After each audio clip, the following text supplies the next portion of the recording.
Geoghegan still yet to put a time on the board with just under 70 minutes left in the session.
Tyus taking his sweet time coming out of the garage, probably just finalizing setup tweaks.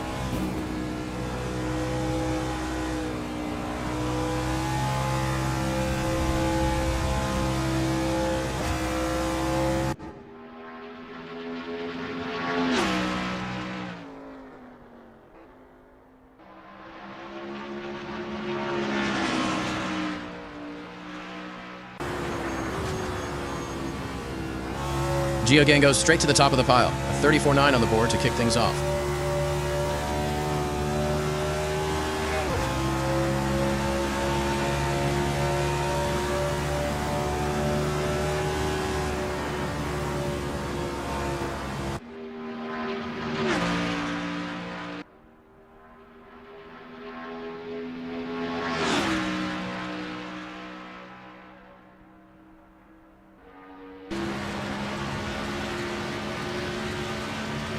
Tyus still on the installation lap by the looks of it. No rush at this stage of practice, just checking everything works.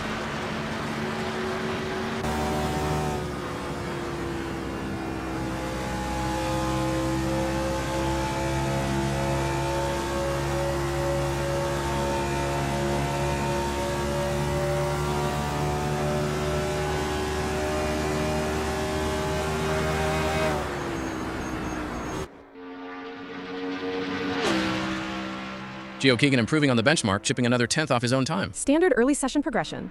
He is finding the limits of grip out there.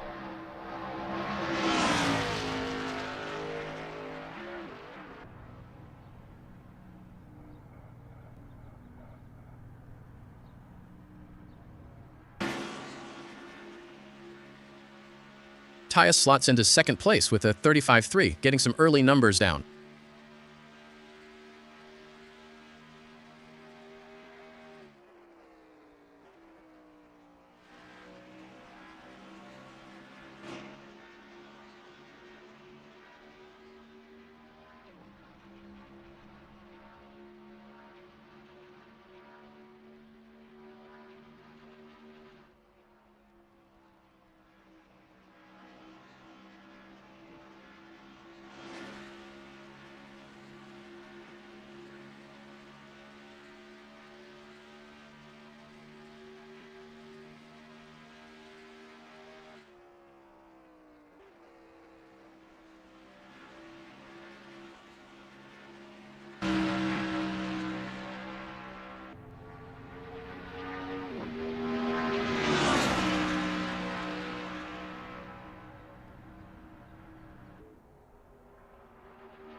Gio Keegan continues to lead the way as we cross the 60-minute mark. He looks planted through the front end. That car is rotating exactly where he wants it.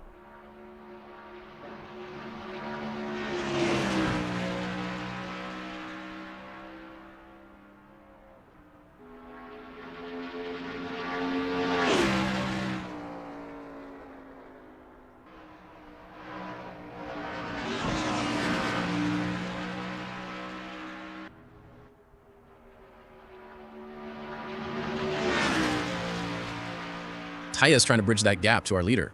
He is losing a bit of time on entry. Needs to trail brake a fraction deeper to get the nose turned.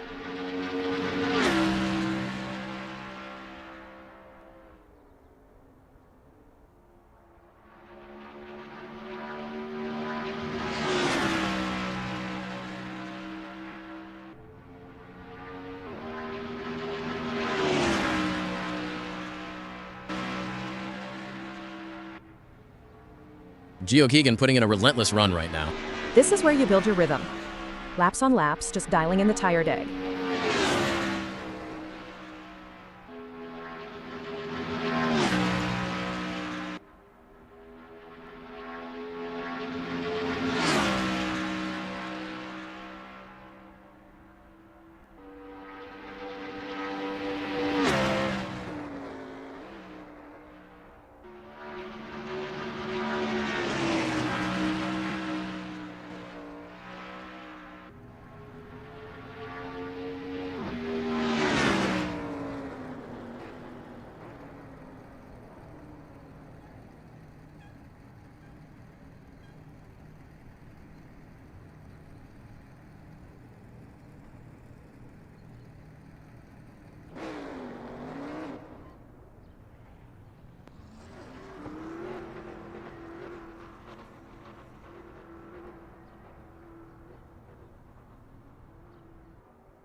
Ty is still sitting comfortably in second, looking for a way to chip into Geoghegan's advantage. He is going to need a setup change if he wants to find that half a second. He is just fighting the rear on exit.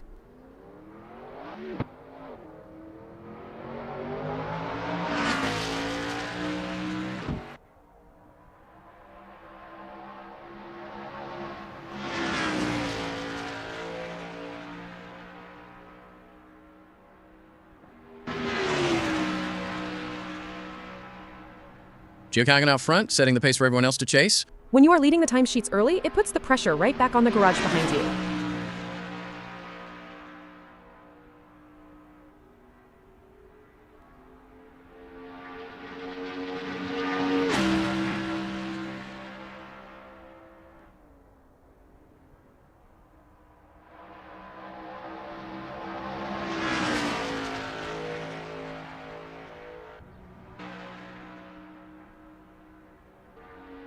Tyus back out for another run, trying to find some pace in the second sector.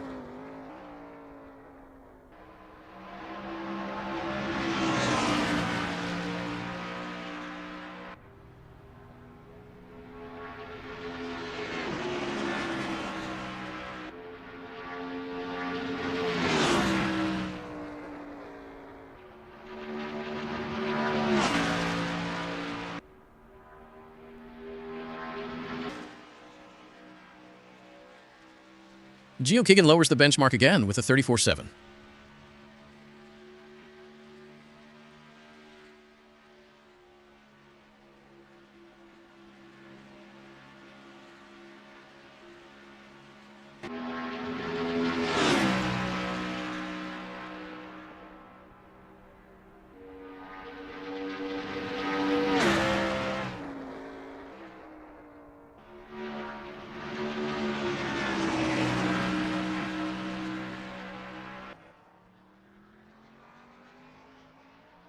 Tyus responds instantly, dropping into the 34s to slash the gap to Geoghegan.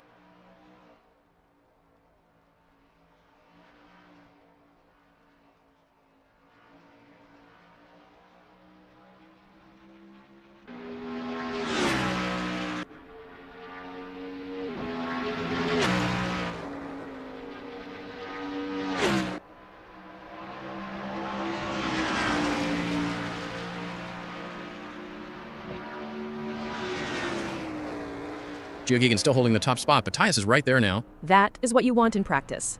Iron sharpening iron.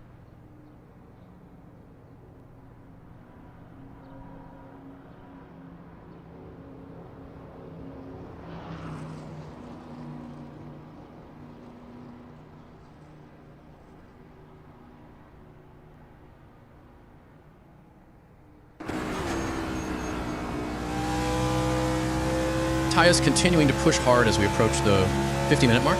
He is riding the curves hard through there, trying to extract every inch of track width.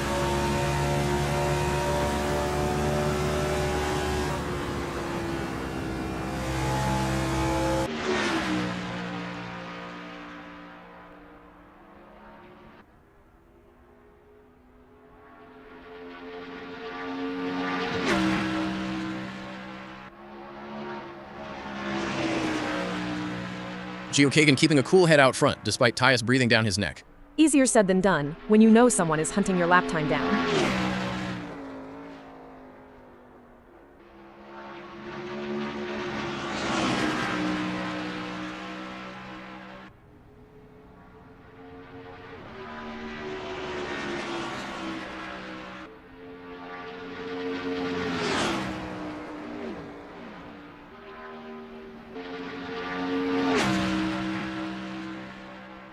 Tyus staying within striking distance of our leader. He is just a couple of tenths off. Entirely manageable with a small tweak to his lines.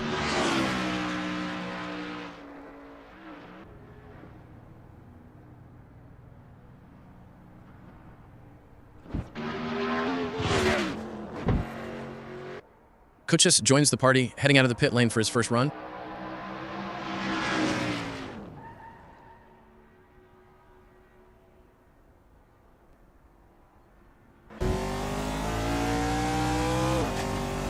Tyus back on power early out of turn 1, looking for every 100th.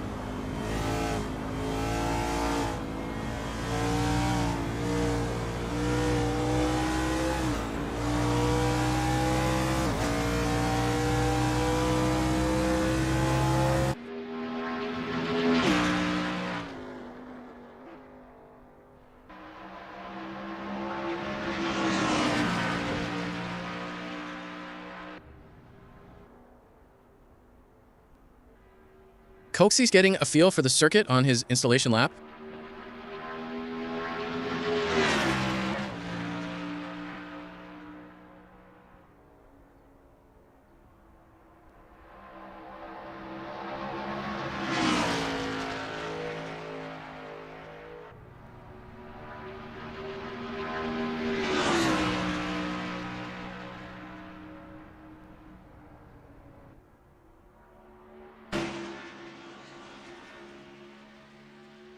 Ty is stringing together a very tidy middle sector. He is carrying great momentum through the sweeper. That is where he is making up time on Geoghegan.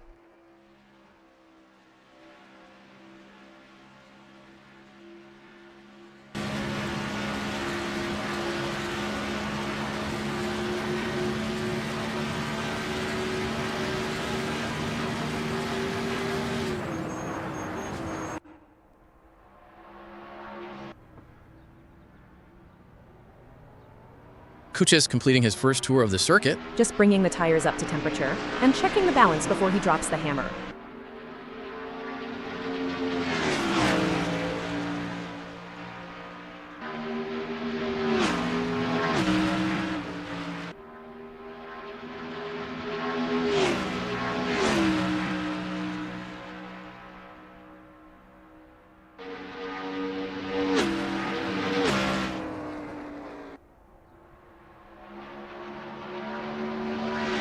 Ty is nibbling away at the gap, setting a personal best. He is just a fraction away from Geoghegan now. The pressure is mounting.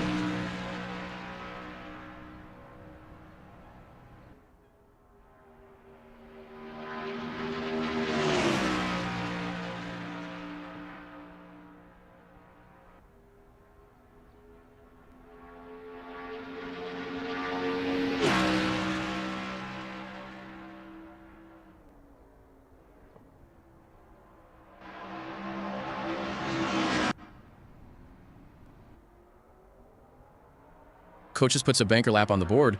A 47.0 slots him into third position.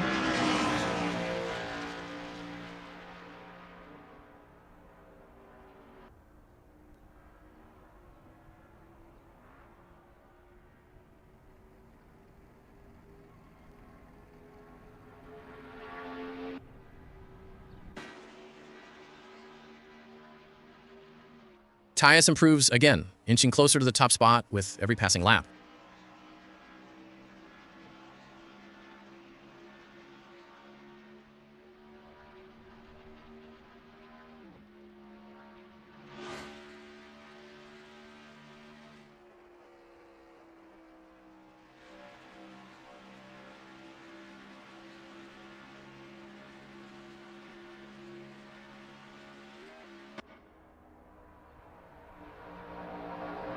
Coach is finding his feet out there, starting to push the braking zones.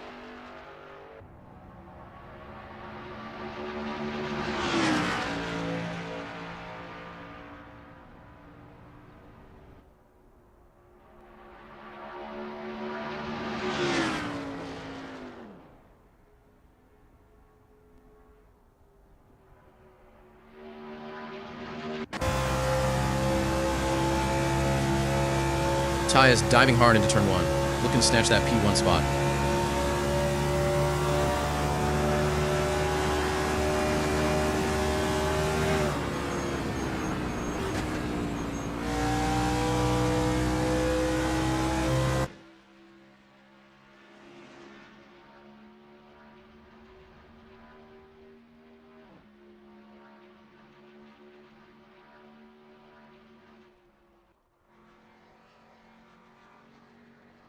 Kosi's working through the setup, looking to find some serious pace compared to the front two.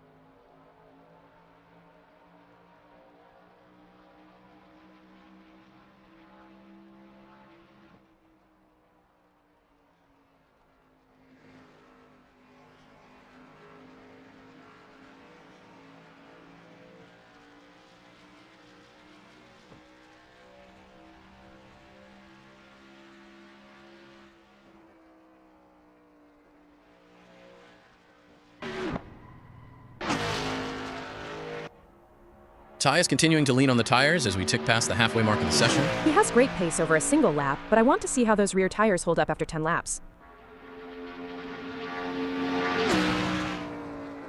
Kokaxis looking for a big step forward on his next run. He is miles off the pace right now, needs a fundamental rethink on setup, or he is going to be watching the race from the back.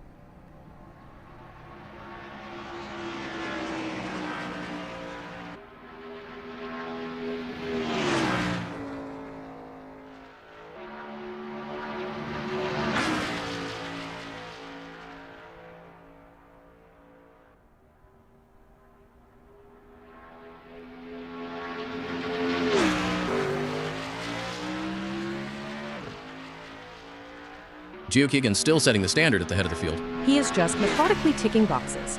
When you are that comfortable, you can afford to just focus on race pace.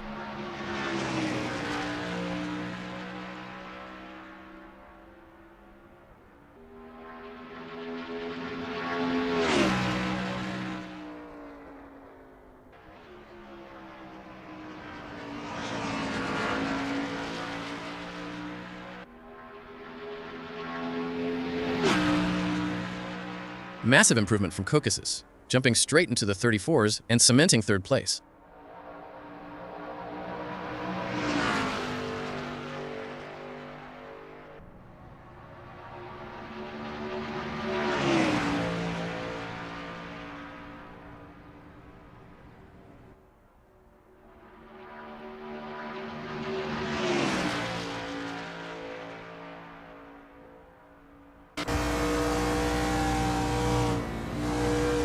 Geoghegan putting down a very consistent stint out front.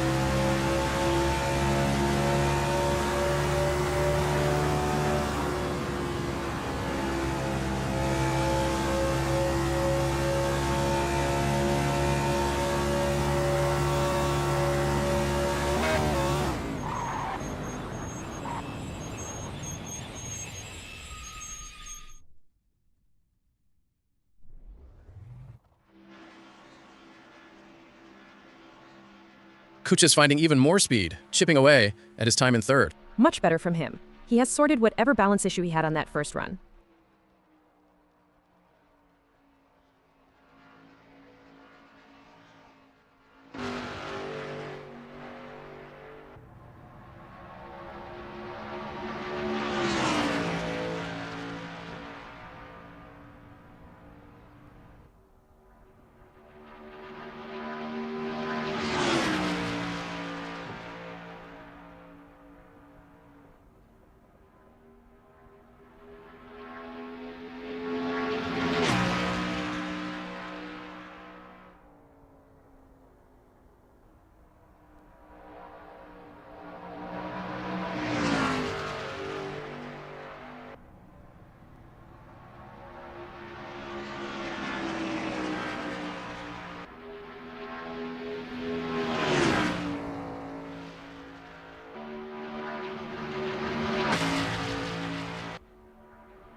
Nile just clocked 0:35.252. Can they improve on this lap? As the session progresses, Niall Gagan is dialing in, looking more confident with each lap.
Cochise is on a flyer. He has just jumped past Tyus into second place. Look at that! Out of nowhere, Coxa splits the top two. That is a proper statement lap.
Tyus knocked down to third now as the times keep tumbling.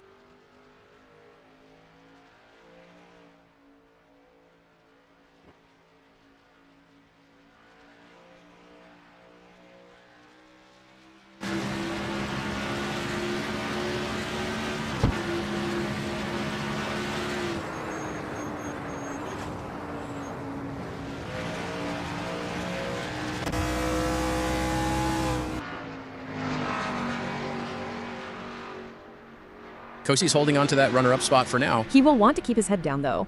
Tyus is not going to sit there and accept third.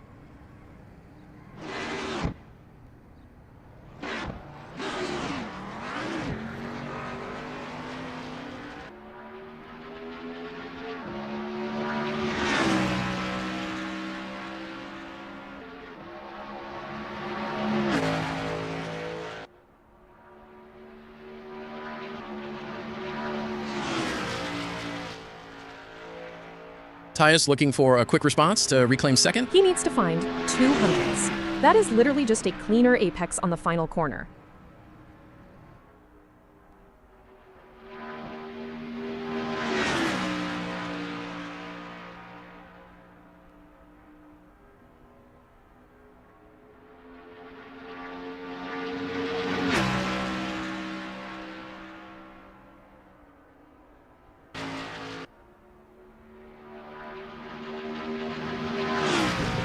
Coach is navigating the middle sector smoothly as he defends that second place.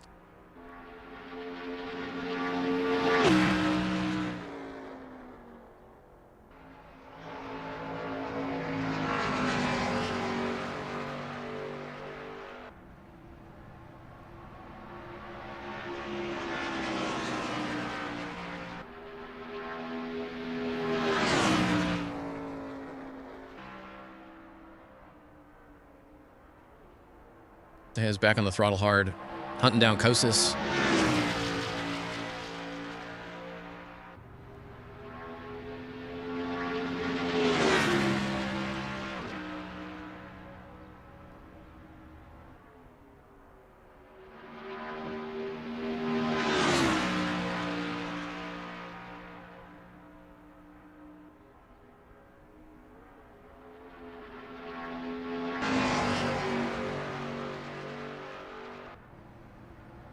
Norton slots into fourth with a very tidy 34.9, joining the sharp end of this grid.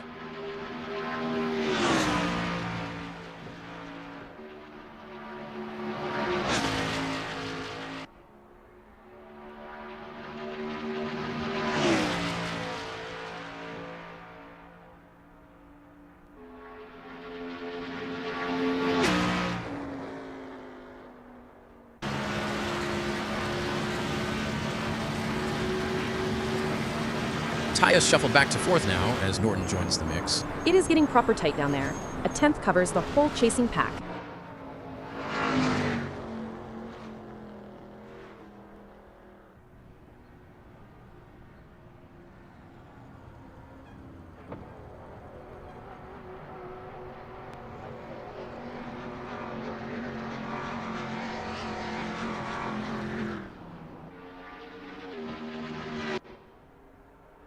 Norton is flying. He jumps straight up to second place with a 34.7. Sent it right on the limit through there. That was brave.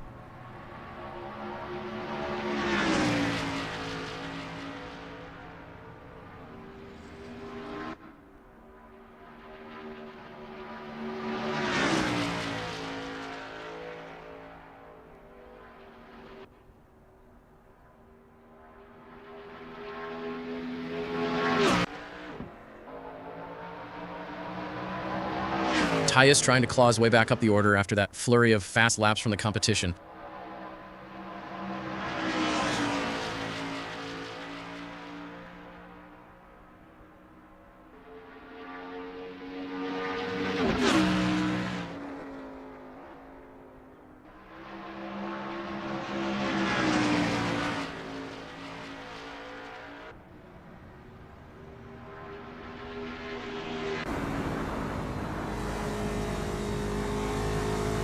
He's pushed down to third by Norton's latest effort.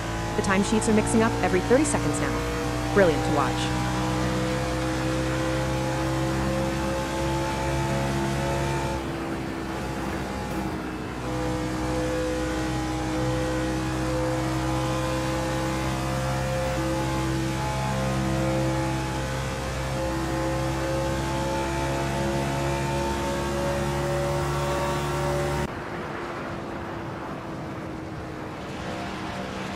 Beltakis puts a 36.1 on the board, slotting into fifth place.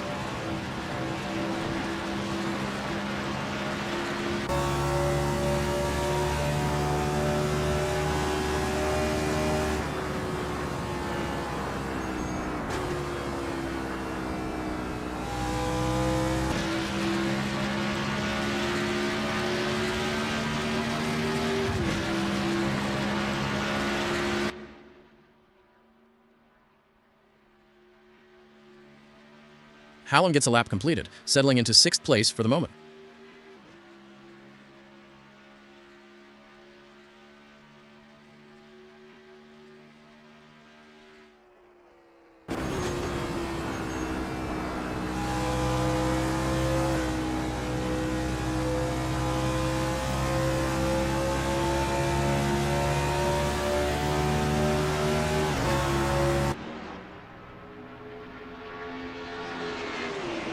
Motegi's finding a bit more pace, chipping down into the 36s.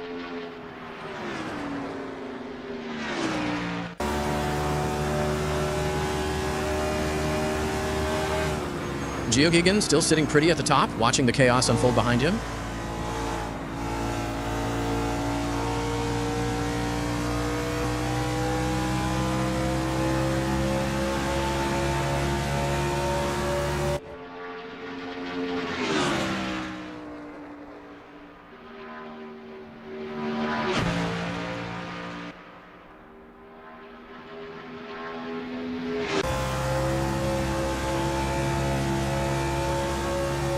Massive jump from Hallam, slashing his time down to a 35.3 and moving up the order. Much better lap. He finally found the grip on corner entry.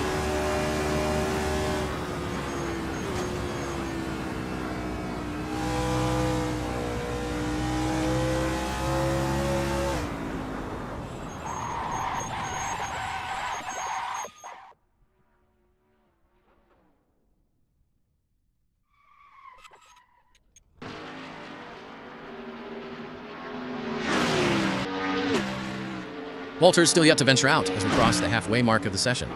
He is probably just waiting for the track to rubber in. Smart play in these conditions.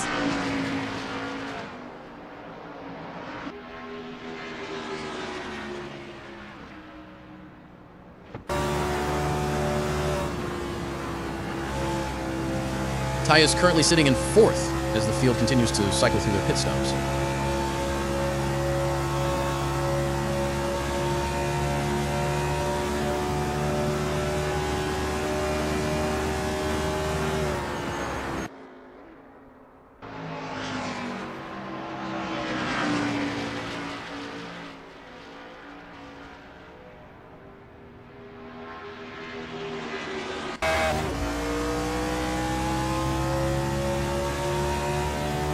Cookster's holding on to the final podium spot for now. He has got the pace to stay up there. It is just about putting a clean sector together when it matters.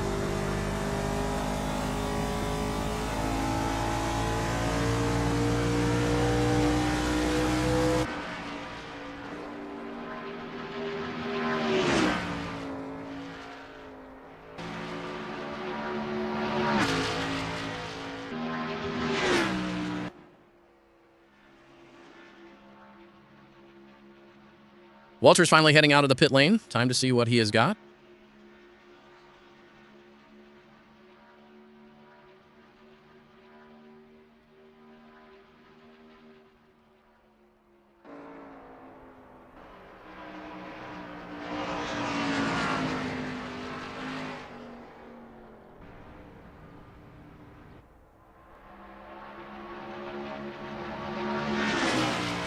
Ty is looking to mount a late session charge back towards the top 3. He needs a clean track ahead of him. Dirty air is going to kill his tire temps right now. Norton holding strong in 2nd, just a hair behind Gio Keegan's benchmark.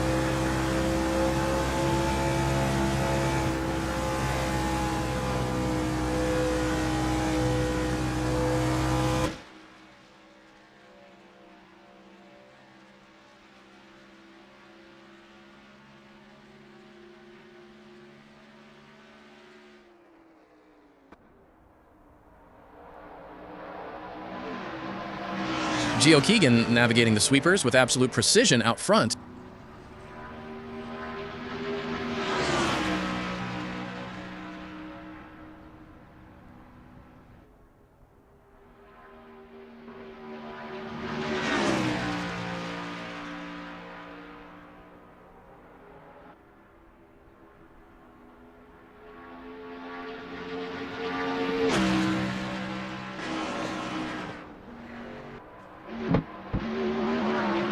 Norton stalking the leader, keeping the pressure on Gio Keegan with under 30 minutes to go.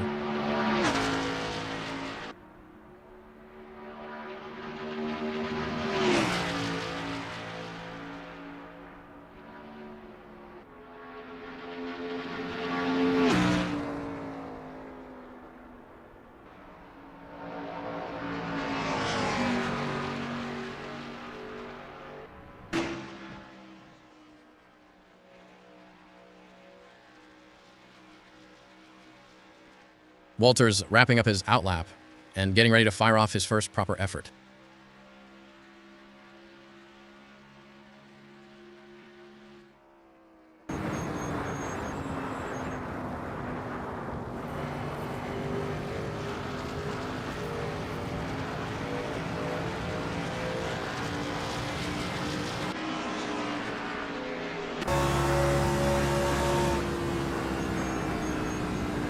Motegi's finding a bit more speed, dropping into the 35s to improve his standing.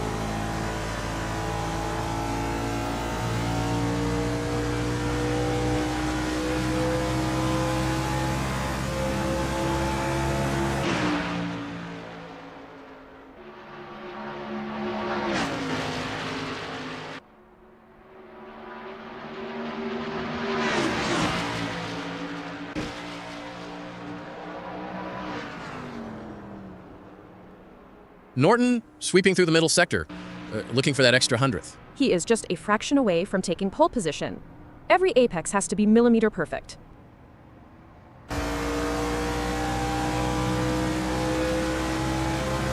Kuchis slipping down one spot to fourth as the times continue to shuffle.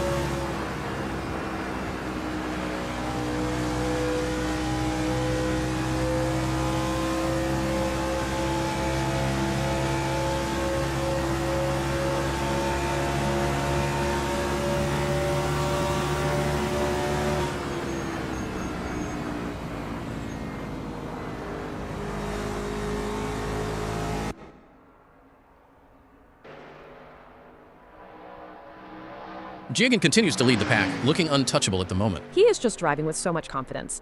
Nobody else has matched his consistency today.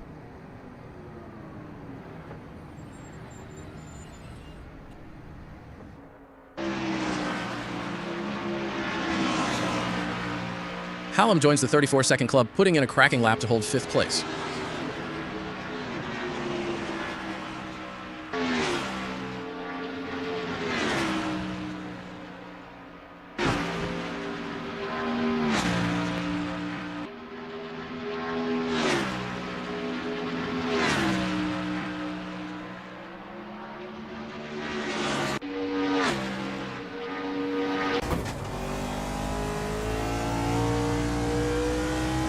Norton diving into the first corner on a fresh set of tires.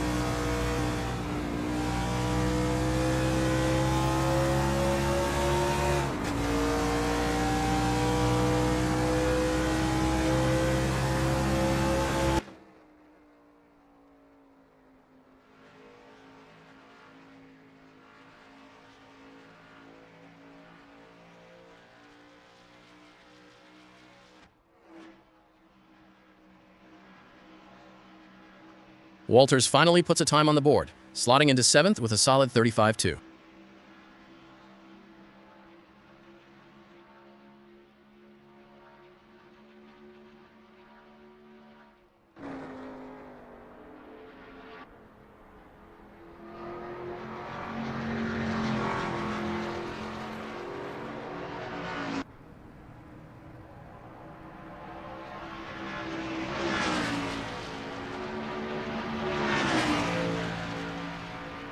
Norton holding firm in second place as we wind down the session. He has had a very quiet but effective practice. No drama, just pure pace.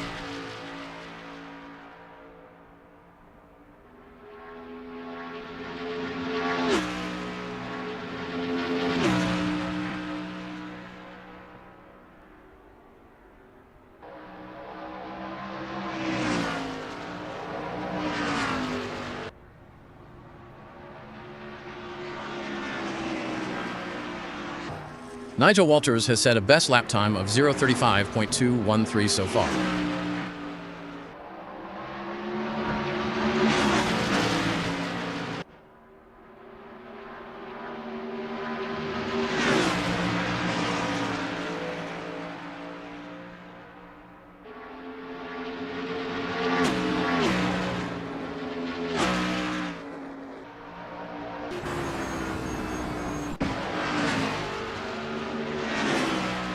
Snape jumping right up into sixth place with a 34.8. That is a properly hooked up lap. He squeezed every ounce of grip out of those tires.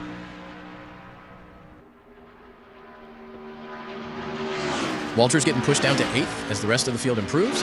He needs to find another half a second if he wants to mix it up in the midfield.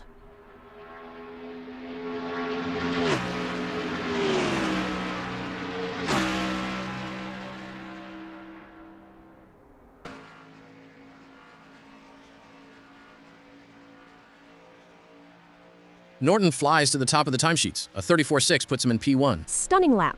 He hooked up every single apex through that sector.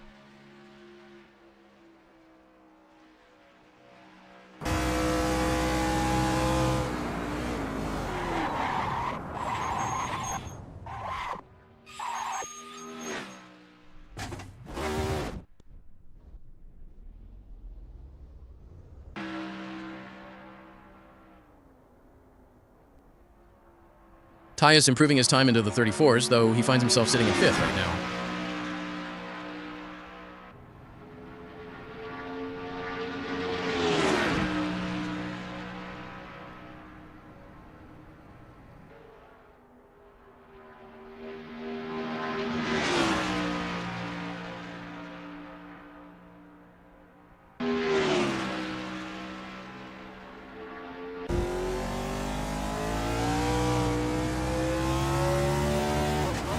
Daniel Kosick has set a best lap time of 0:34.887 so far. As the session progresses, Daniel Kosick is dialing in, looking more confident with each lap.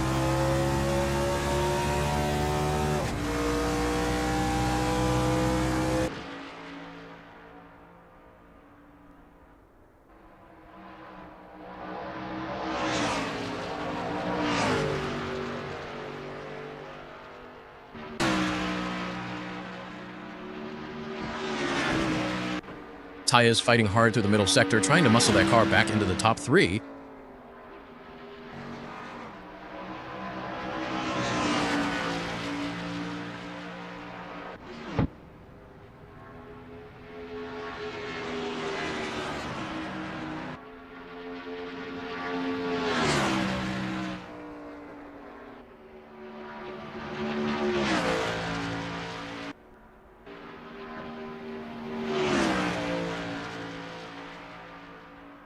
Motegi pulls off a massive lap, vaulting all the way up to third place. Where did that come from?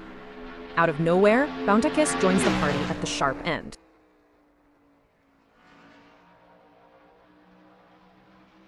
Taya is continuing his pursuit, looking to respond to Motegi's surge up the order.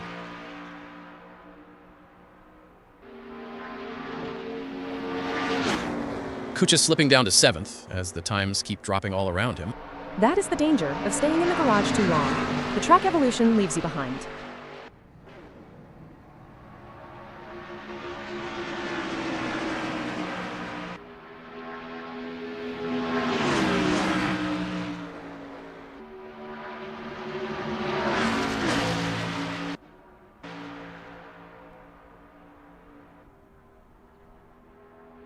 Walter's working through the middle part of the circuit, trying to find some extra pace. He is just losing too much time in the slower corners.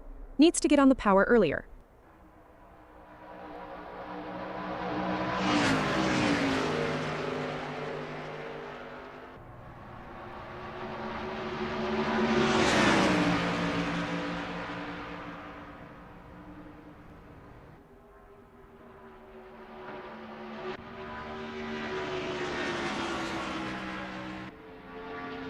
Norton lowers his own benchmark again, cementing his hold on the top spot.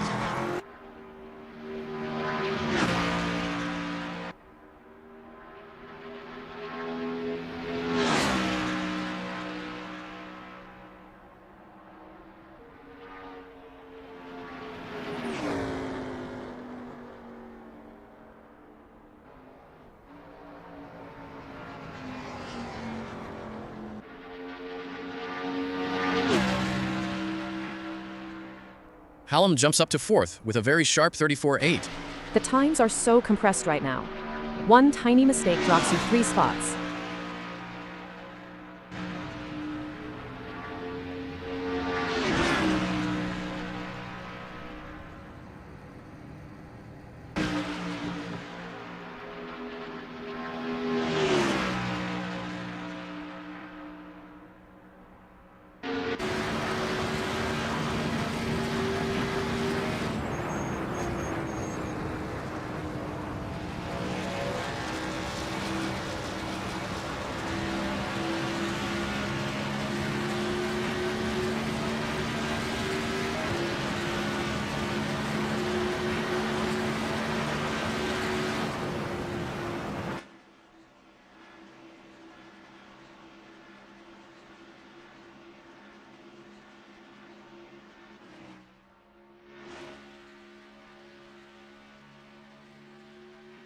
Hallam just clocked 0:34.653. Can they improve on this lap?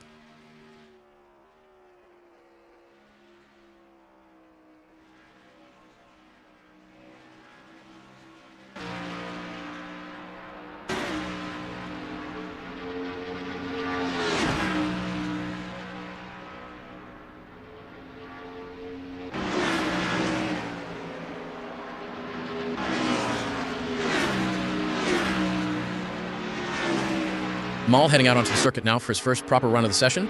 Leaving it a bit late, but sometimes a clean track at the end is worth waiting for.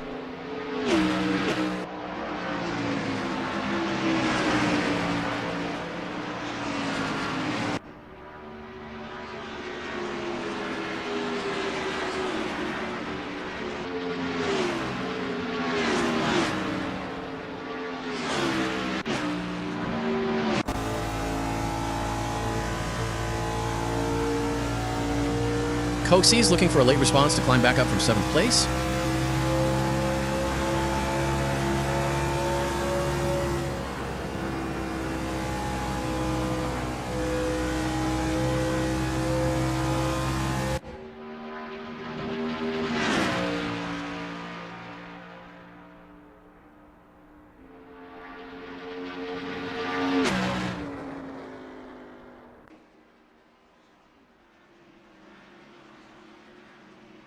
Mall puts a banker lap on the board, slotting into 10th position with a 35.2.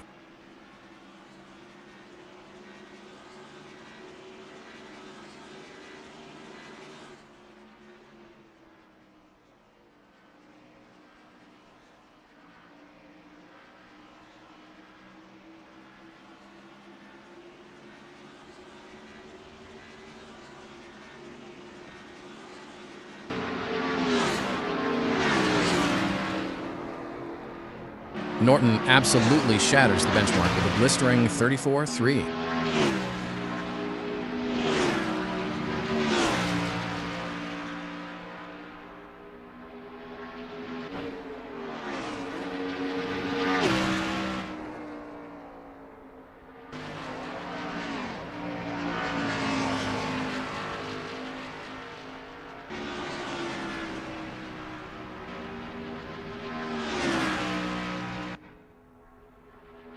Geoghagan responds by jumping back into the 34s, slotting into 2nd behind Norton.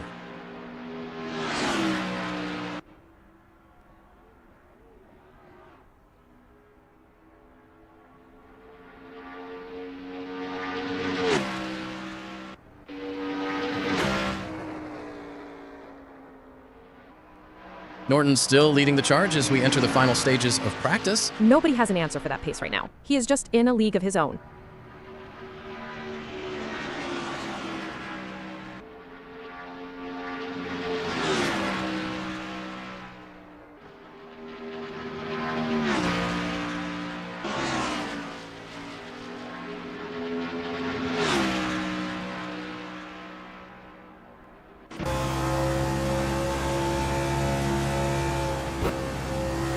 Snape looking to improve from 8th as the clock winds down. He needs to string a clean lap together. He has the raw pace, just keeps losing it in the final sector.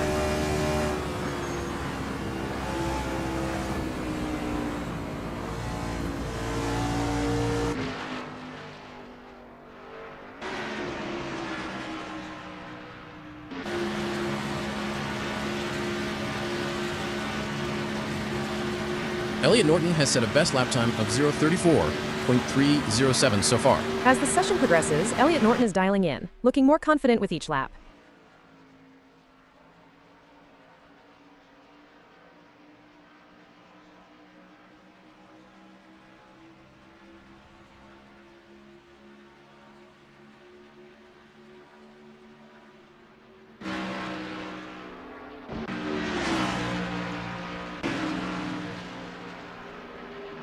Dorado getting some valuable laps in, currently sitting in 11th. Just building confidence out there. You cannot force a lap time on a green track like this.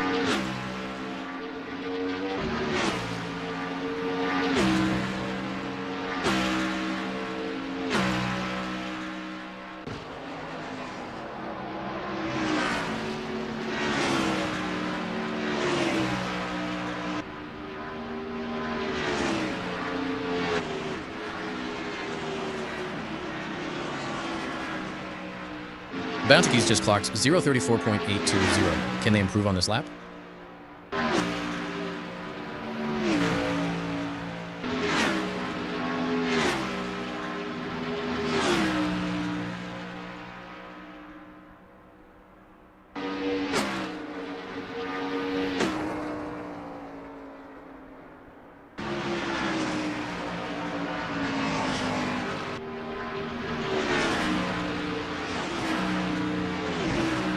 Mall shaving a fraction off his time, but still lingering down in 11th. He is struggling for mid-corner rotation. The front end just will not bite.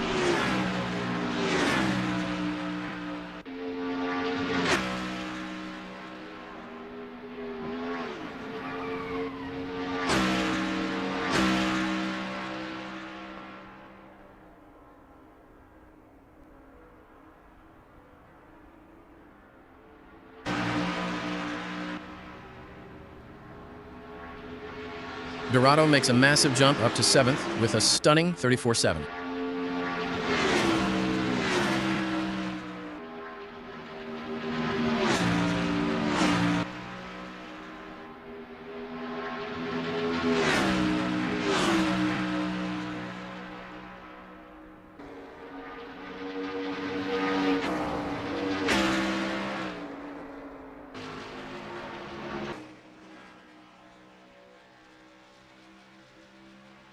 Now, several laps into the session, Adam Tyus looks to refine their line and timing. Adam is really starting to push now, analyzing every sector for potential improvements.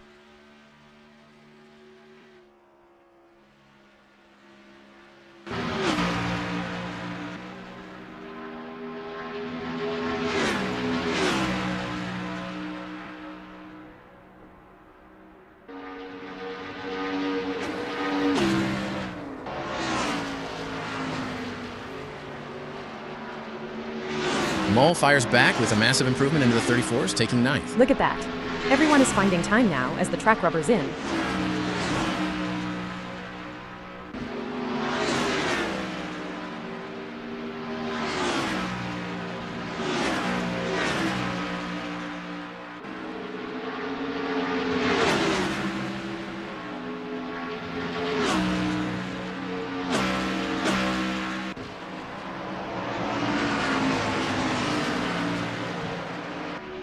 Norton maintaining his iron grip on the top of the timesheets with under 10 minutes remaining.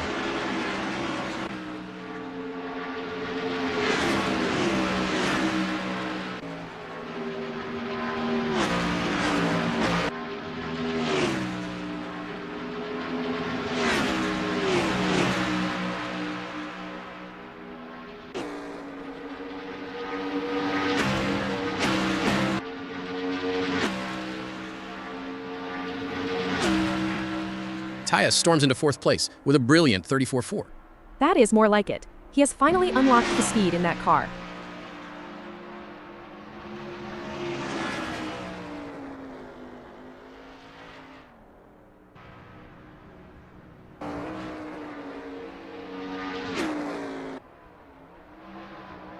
Jareth Hallam has set a best lap time of 0:34.653 so far.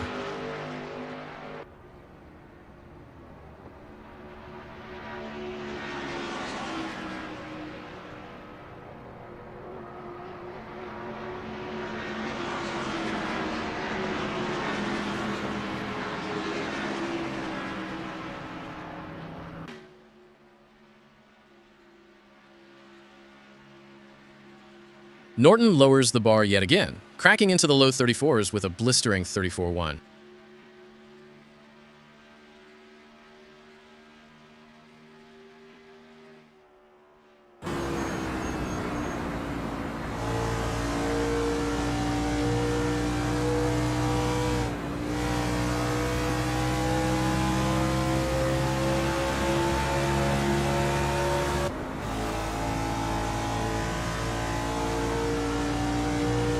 Mull navigating the sweepers, trying to find another 10th to climb out of 9th. He is driving on the absolute limit of adhesion right now.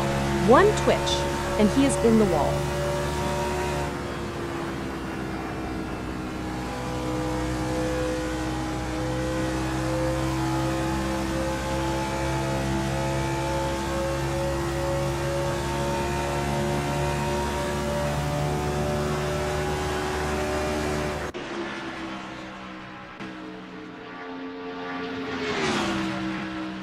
Norton still setting the absolute standard as we wind down the session. Everyone else is just racing for second place right now. That lap was practically untouchable.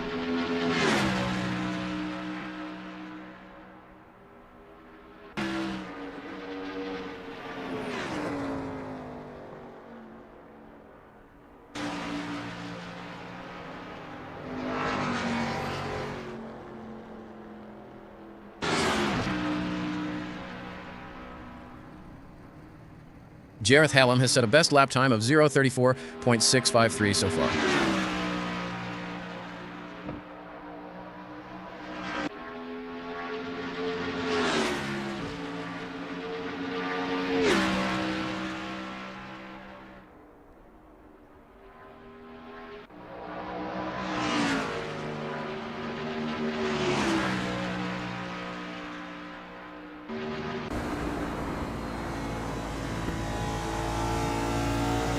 Now, several laps into the session, David Constable-Berry looks to refine their line and timing.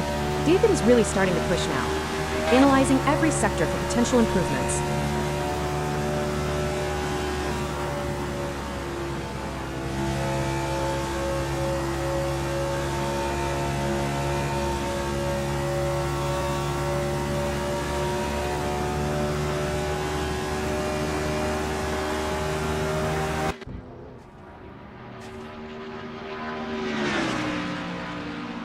Stokes puts a 35-1 on the board, currently sitting in 12th place.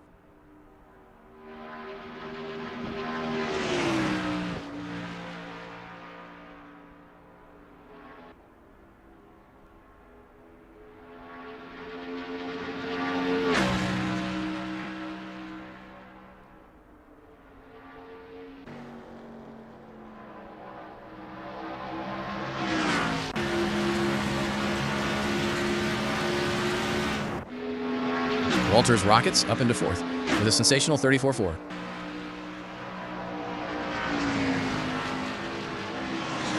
Norton cruising through the middle sector with absolute confidence out front.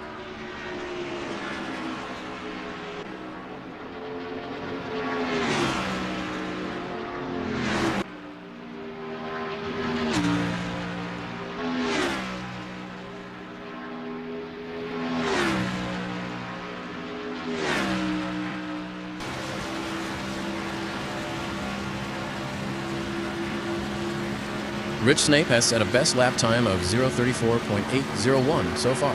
Rich is really starting to push now, analyzing every sector for potential improvements.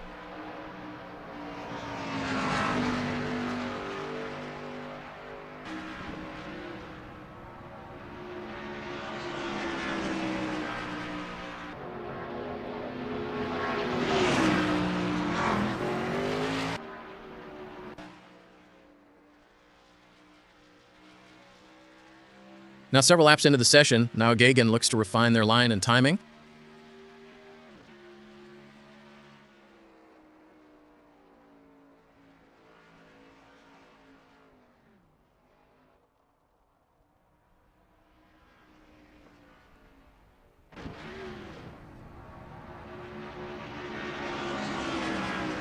Snape diving through the final complex, trying to drag himself out of 10th as time ticks away.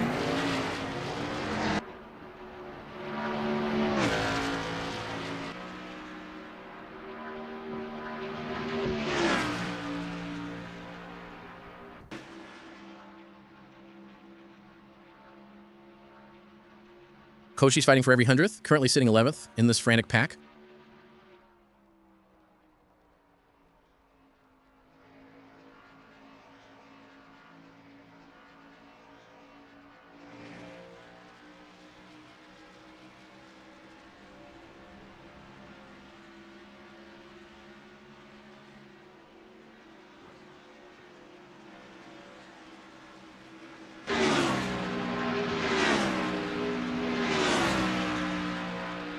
Constable-Berry launches himself into 4th place with a brilliant 34-3. Late session heroics right there.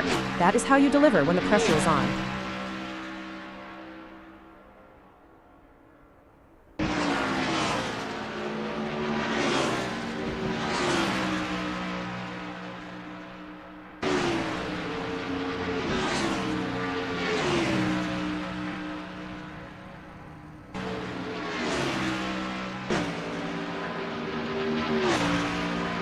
Hullum trying to squeeze out one final fast lap as we head into the dying moments of practice.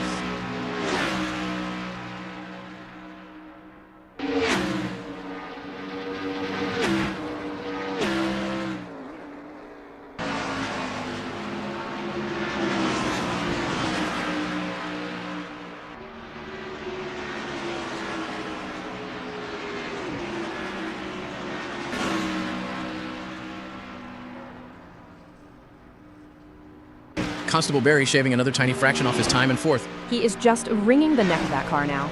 Every corner is right on the knife edge.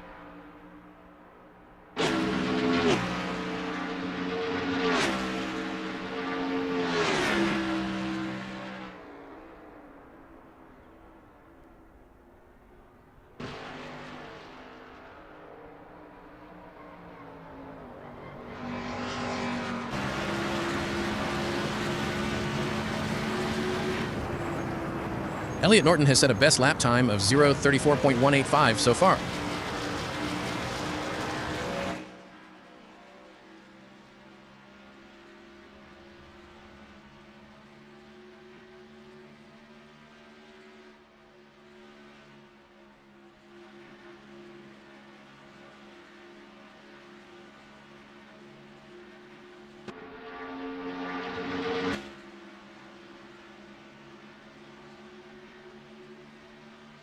Now, several laps into the session, Chris Stokes looks to refine their line and timing.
The engines are revving up, and the drivers are ready to hit the gas pedal for this qualifying session at Motegi Oval.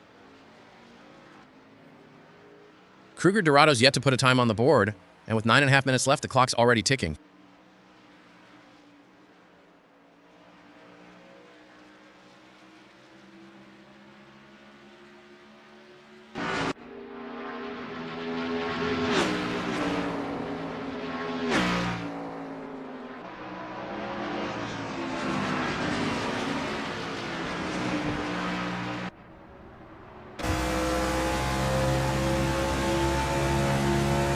Cassie's still sitting in the pits. He'll want to get out soon before traffic ruins his outlap.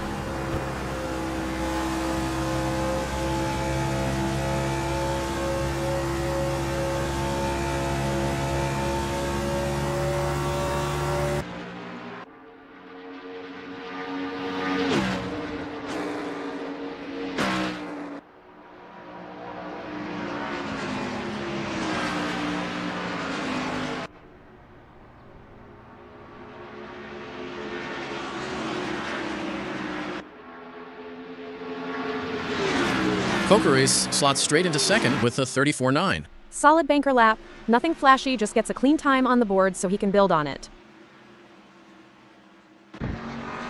Bounticus is on a flyer right now. Look at that delta.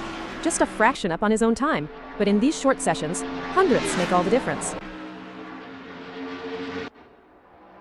Kruger Dorado finally on the move, and he's lighting up the timing screens. 4/10 up already. He must have left some serious pace on the table earlier.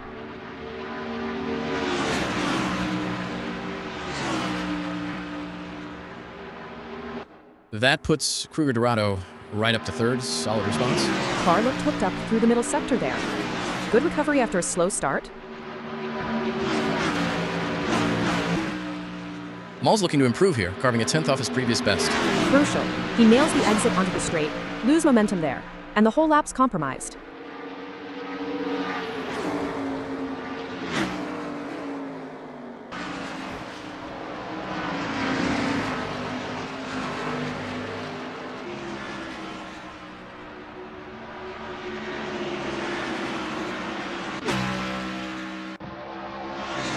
Mull stays parked in ninth.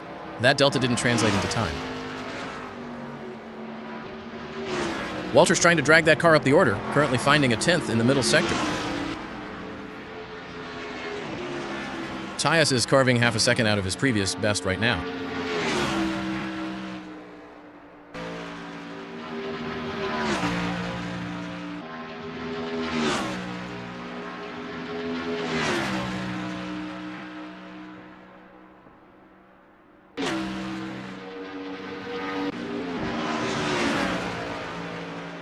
Stokes chipping away at his time, just a 10th up as he starts the lap. He needs to find more than a 10th if he wants to break out of ninth. Time is ticking.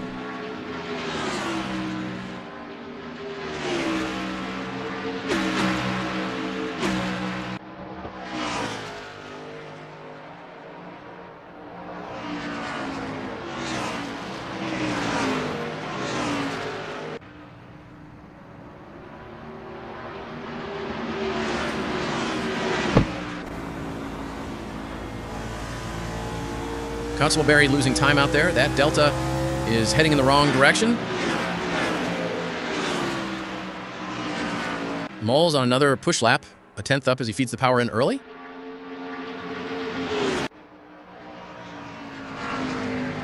Kutchis looking for a late jump up the order, sneaking a 10th ahead of his previous best.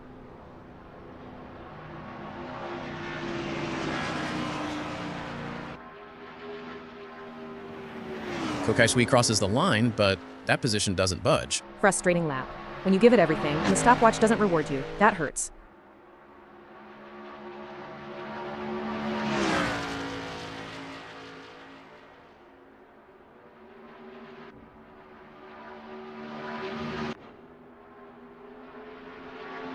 Snape smiles off his best on this run, nearly 2 seconds down.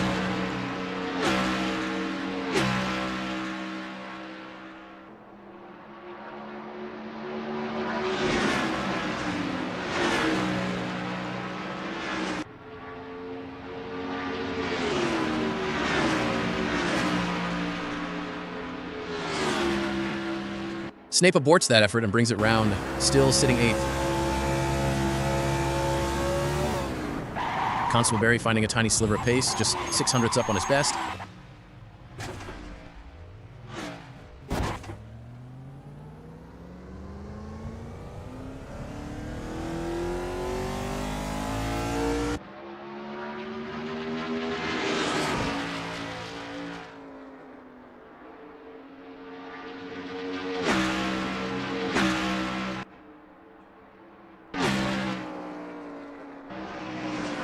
Norton's hooked up, squeezing another 700ths out of that lap.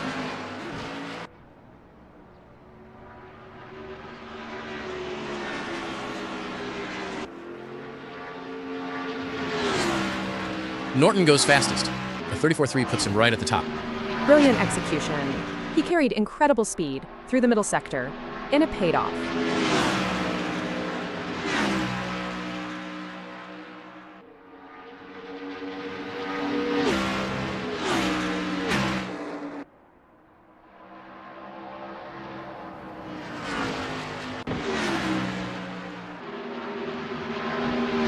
Maul's chipping away again, a 10th up as he dives into the opening complex.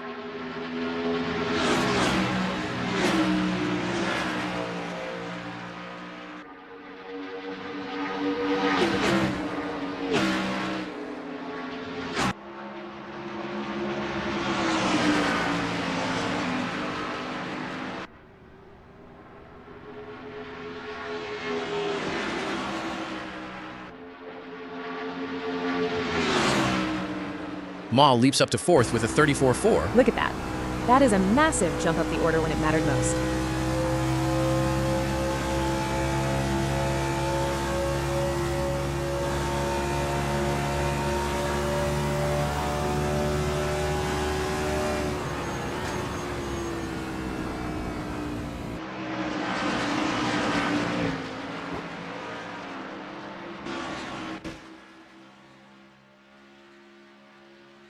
Constable Barry completely off the pace on this run, over a second down. Tires might be done. Once they overheat on a flying lap, you just have to bin it and pit.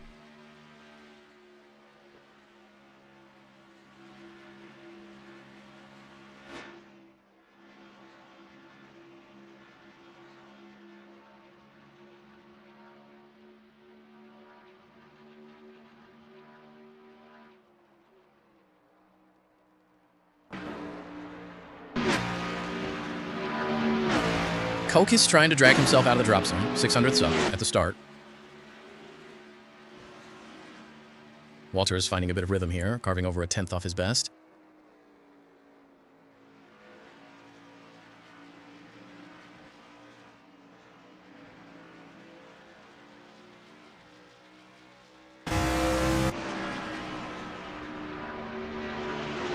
Kosi's holding on to a 10th as he heads toward the final stretch.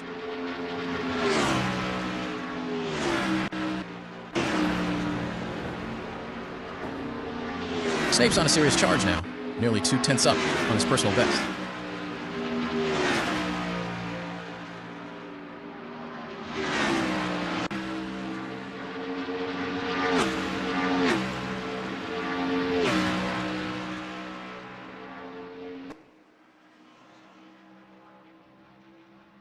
Tyus is giving it everything, a 10th up as he navigates the third turn.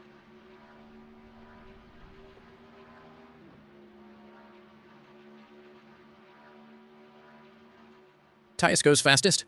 A 34.2 puts him straight to the top. Stunning lap. He squeezed every ounce of grip out of that car right when the track was at its peak.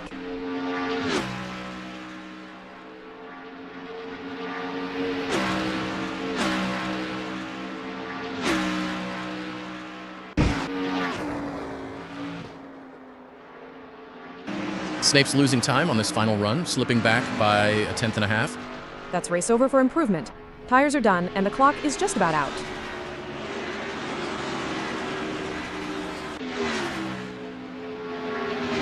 Snape brings it across the line, locking in 5th place as the seconds tick away.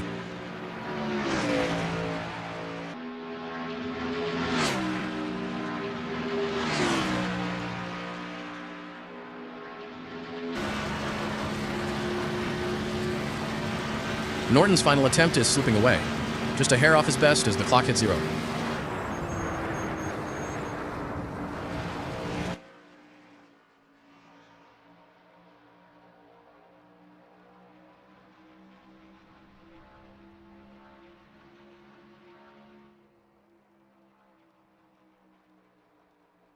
Norton crosses the line to wrap up qualifying, securing second on the grid behind Tyus.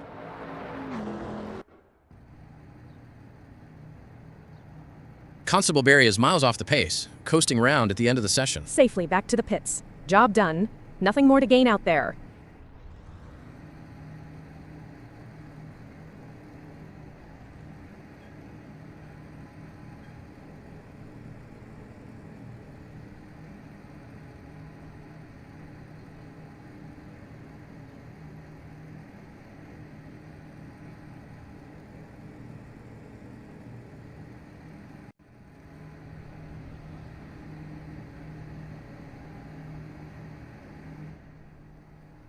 Cars are locked into their grid slots, engines screaming, waiting for the lights at Motegi.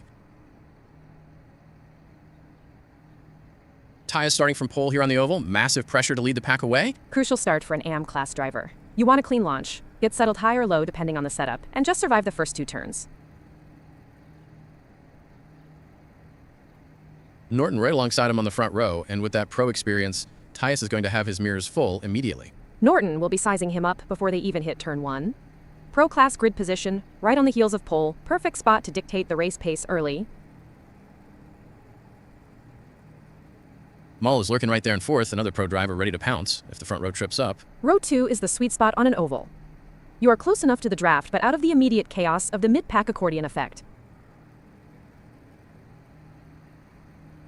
Snape rounding out the top 5 in the AM class, holding his own against some heavy hitters. He needs to hook up with the cars ahead, right off the line. Getting left behind in single file early on around here is a race killer. Constable Barry lining up 7th in the Pro-Am class, looking to slice his way through the middle of the pack. Kosick right behind him in 8th. And in these heavy stock cars, traffic management through the opening laps is everything. Motegi's rounding out the top 10 from grid spot 9.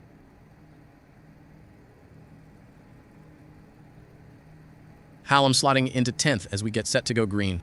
Mid-pack in a Nascar on an oval is pure survival mode. Elbows out from the second the lights go green. Stokes brings up the rear of the grid in 11th. From the back row, he can just watch the chaos unfold ahead and pick his line. Sometimes starting last on an oval is a blessing. Walters rounding out the field from the 12th grid slot.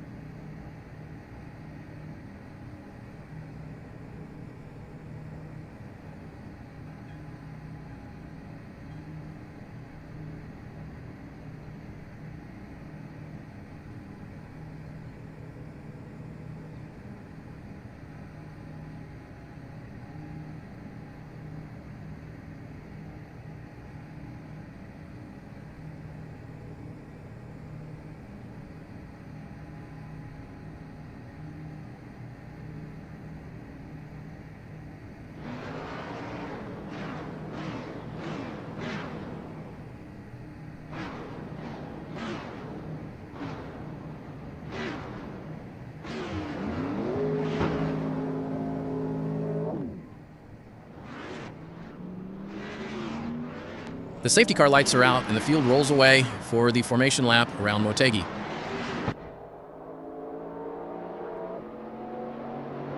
Everybody weaving left and right now, trying to get some heat into those heavy treaded tires. Crucial stage this. If your pressures are off before you even take the green, you are fighting the car for the entire first stint. Safety car in this lap.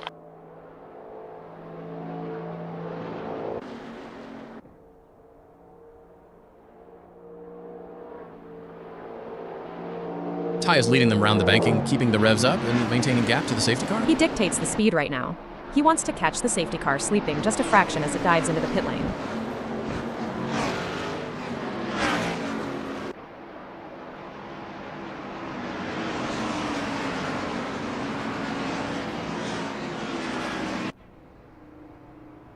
Safety car's pit lights are blinking. It's peeling off at the end of this lap.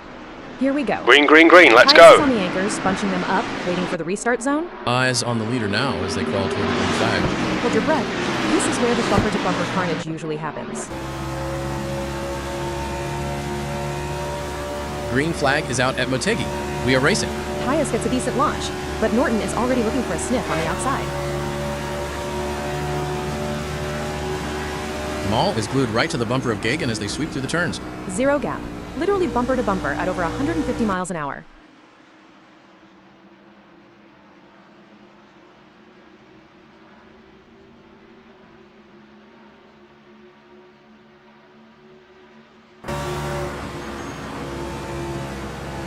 Walters is right in the gearbox of Stokes, just 0.2 separating them as they cross the line to start lap 2.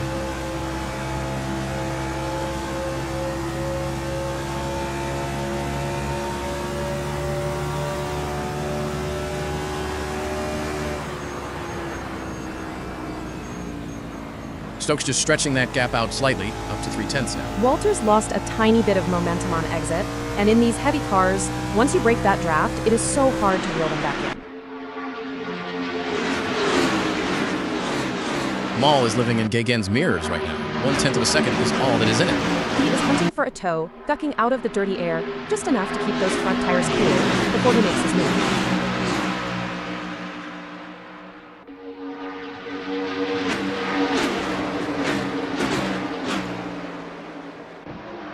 Maul has slipped back a spot to 5th, and Gagan's managed to sneak up to 2nd. Lost a position in the shuffle, and suddenly he has 0.3 to claw back just to stay in the fight. Gagan trying to fend off Kosick now, just 0.1 covering them as they barrel down the straight. Driving with your mirrors on an oval is pure torture. You can hear them right on your rear bumper. Gagan drops a spot, Kosick slides through into 3rd. Kosick timed that run perfectly off the banking. Just squeezed past and left him defending.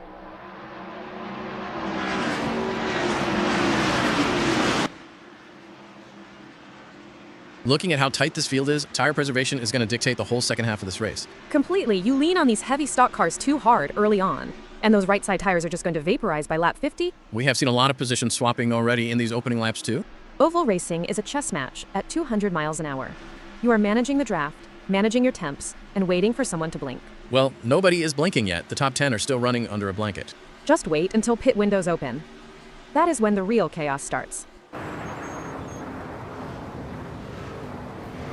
Snape is right on the gearbox of Maul through turn 3, just a 0.1 in it. Snape slips back to 7th as Maul manages to break away by nearly 0.3. Snape has completely dropped off the lead pack, tumbling down to 10th with a massive 11-second gap to Maul.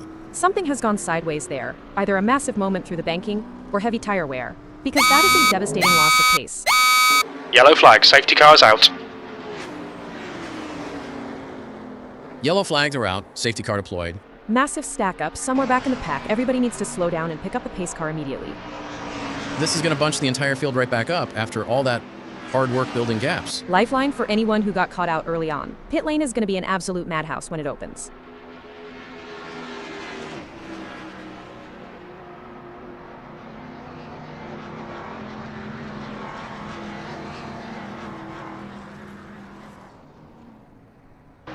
This safety car is going to race all those gaps we were just watching. It is a total reset button.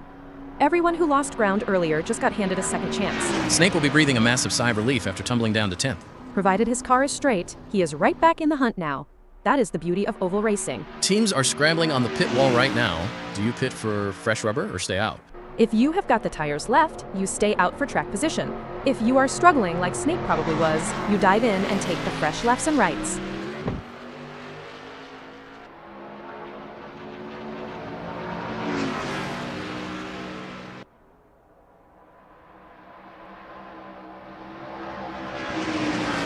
Still circulating behind the safety car while marshals clear the debris from that last crash. Drivers will be trying to keep oil temperatures down while sitting at this speed. It is surprisingly stressful on the engines. And fuel saving comes into play here too under yellow. You are just sipping fuel, watching your tire pressures drop as they cool down. Getting heat back into them on the restart is going to be terrifying.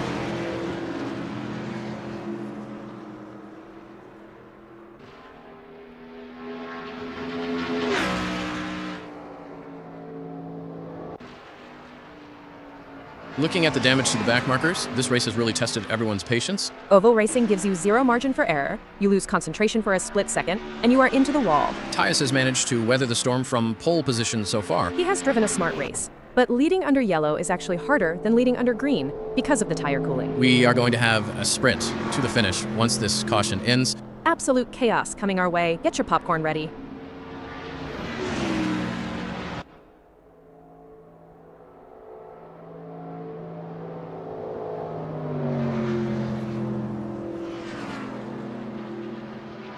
Safety car lights are still flashing. We are holding formation for another lap. Marshals are still working hard down in the infield. We want them completely clear before we go racing again.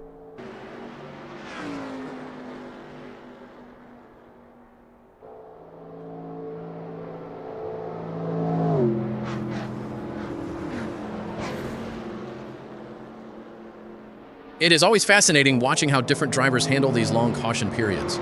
You are literally just staring at the gearbox of the car ahead, trying not to overheat your brakes. Some guys like to weave constantly, others just crawl in a straight line. Weaving helps clean the tread, but if you do it too aggressively, you just cook the rubber before the green even drops. Feels like the calm before a massive storm right now. Oh, absolutely. Everyone is saving their energy for a wild sprint to the checkered flag. Tyus still holding the advantage at the front of the queue. He has controlled the pace well, but the real test is how he reacts when the safety car dives in. We have got plenty of hungry pro drivers waiting to pounce on any hesitation. Norton and Mall will be right in his slipstream looking to time that restart to absolute perfection. Keep your eyes glued to your screens, folks. This restart is going to be fierce. Grab your seatbelts, because turn 1 after a restart is where the paint gets swapped.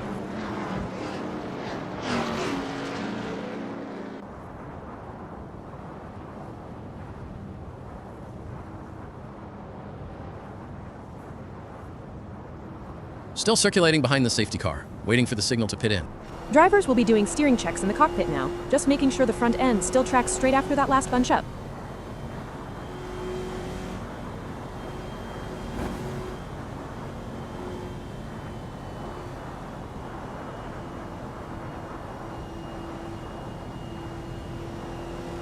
Thinking back to the start of the race, Tyus really did a brilliant job converting that pole. He did, but holding off pro-class heavyweights like Norton and Mall for an entire stint is a whole different beast. The AM-class drivers have really had to dig deep today with all this traffic. It is brutal. You are checking your spotter non-stop while trying to hit your apexes at 200 miles an hour. And strategy-wise, this safety car has thrown every pre-race plan out the window. Plans are great until you get punched in the mouth by a full course yellow. Now it is just adapt and survive. Motegi always delivers drama, doesn't it? It is a relentless track. You never get a breather. Even on the straights, you are fighting the draft. We must be getting close to the safety car coming in now. Any second now. Watch the leader start building a gap to the safety car to time his jump. Get ready, everyone. The green flag is looming large. This is where heroes are made and hearts get broken. Let us see who wants it more.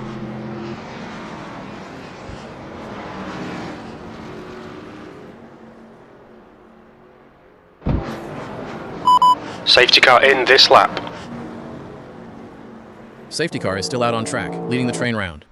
Tick-tock for the pit wall strategists. Every lap under yellow burns precious time off the clock.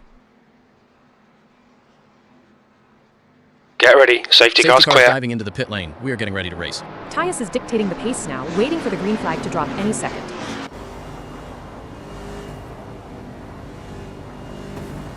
Norton right on the back of Mall as they charge down the straight. Just 2 tenths between them. That lap time blew out massively under the safety car, but now they are back up to speed. Green, green, green. Let's go.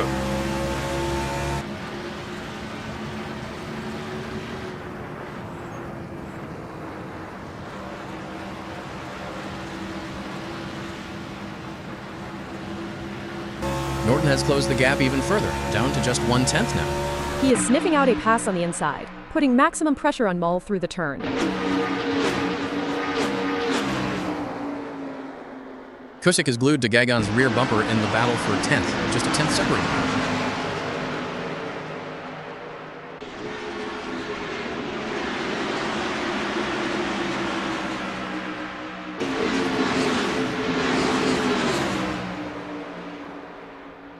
Gagan has managed to stretch that advantage out slightly, the gap stretching out to 4/10 now. Kusick got squeezed on exit and lost that crucial momentum, giving Gagan some much-needed breathing room. Bontaki's trying to hold off a hard-charging Kusick right behind him. 3/10 split them across the line.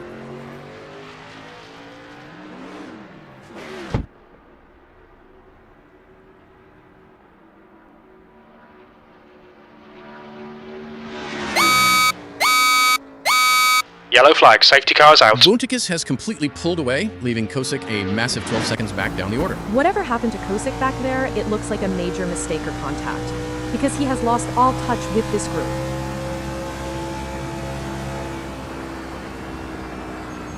Another full course yellow safety car is back out on track. The racing gods are not giving anyone a moment to breathe today. Huge incident further back in the pack. That is going to wipe out Bountakis' hard-earned lead over Kosick in an instant. And it bunches the leaders right back up again. Everybody gets another reset whether they want it or not.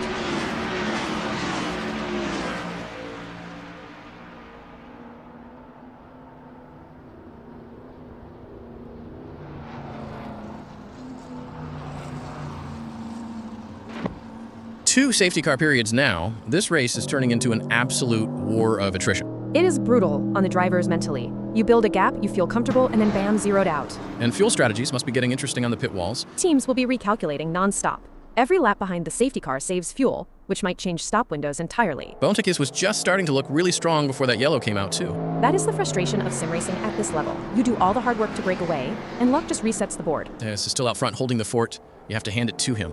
He has led nearly the whole race, but maintaining concentration through all these stoppages is remarkably tough. We are going to have another frantic sprint to the finish once they let them go. Hope the drivers have their elbows out, because nobody is holding back in the final stint. Keep it locked right here. We will be back to green flag racing very soon. Time to see who has got anything left in the tank for the run home.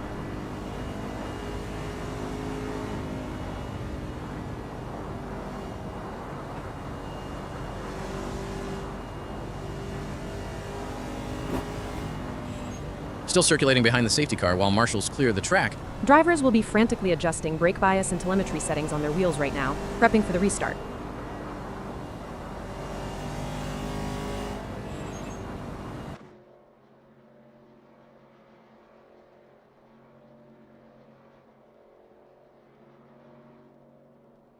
It is amazing how quickly a race can change personality with multiple safety cars. It turns from a smooth endurance rhythm into a series of short, brutal sprint races. Tyus has done an incredible job keeping that pole position through all the chaos. He has executed every restart brilliantly so far, but the pressure only ramps up the closer we get to the end. The mid-pack battles have been pure chaos all afternoon. When you put 12 heavy stock cars on an oval this tight, rubbing is racing whether you want it to or not. Tire wear must be dropping off significantly for everyone by now. At least the safety car laps gave the rubber a chance to cool down, even if heat cycles are a nightmare to manage. We must be nearing the end of this caution period. Watch for the safety car lights to go dark any second now. That is the universal sign to get ready. Get your breath back, folks, because the final stretch is going to be electric. Foot to the floor, winner take all, coming up very soon.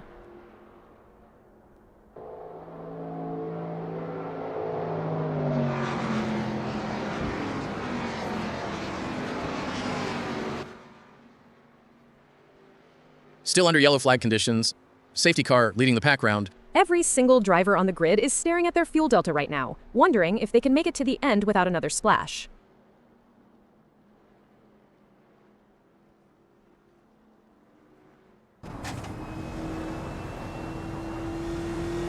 Safety car in this lap.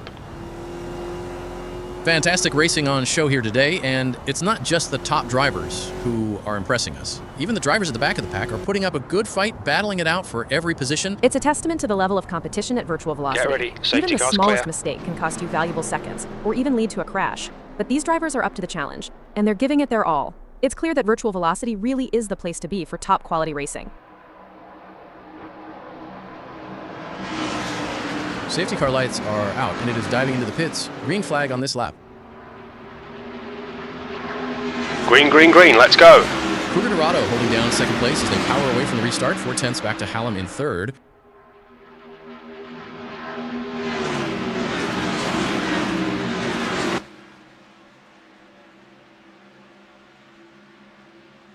Gagan dives into turn one right on the bumper of Mall, just 1/10 splitting them. He is looking for a way past down low, trying to muscle his way into the top 9.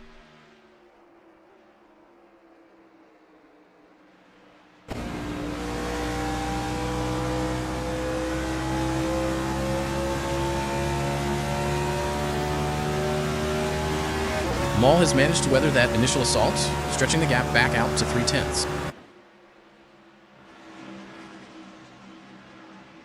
Bountakis is right on the rear wing of Kosick as they fight for 12th position, just 2/10 in it.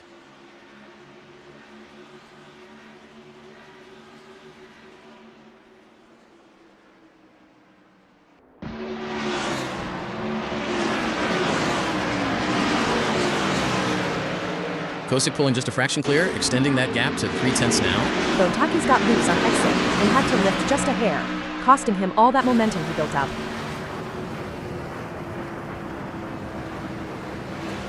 Maul is putting massive pressure on Stokes now.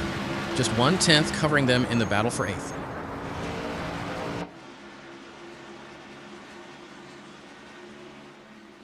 Maul makes the move stick and takes over 8th position, leaving Stokes right on his gearbox with 0 gap.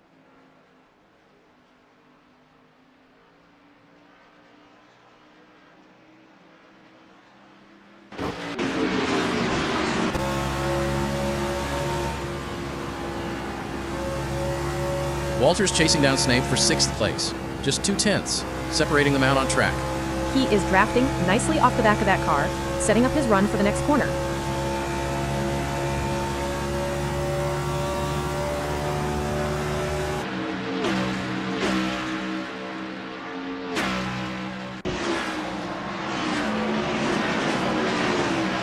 Snape has managed to break the toe slightly, pushing the gap out to 4/10. Walters caught a handful of understeer through that last turn, and it just broke his momentum.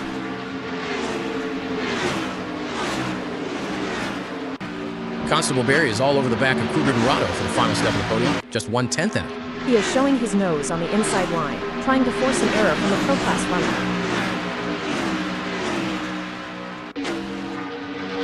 Constable Barry snatches 3rd away, now leading Kruger Dorado by 2/10. Brilliant racecraft. Timed that pass to absolute perfection on the banking.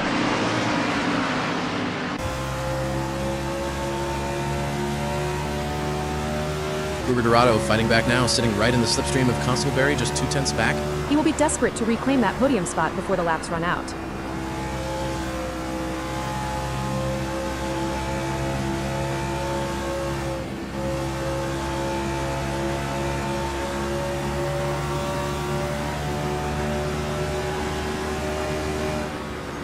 Thomas needs to get more consistent. Sky, they have just put in a slower lap than Daddy Dave. Can Thomas Kruger Dorado turn this around?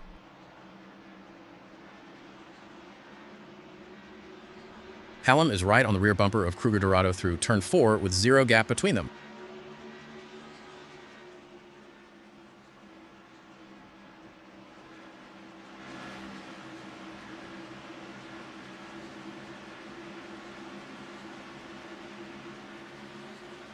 Kruger Dorado has managed to create a tiny bit of breathing room, extending the gap out to 2/10. Hallam got slightly loose on exit and had to check up, losing that golden drafting window.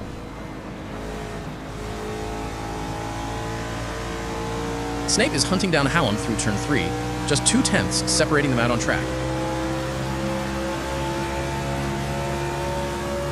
Snape has clawed his way up to 5th, while Hallam has plummeted down to 7th, leaving a massive 2.3-second gap behind him.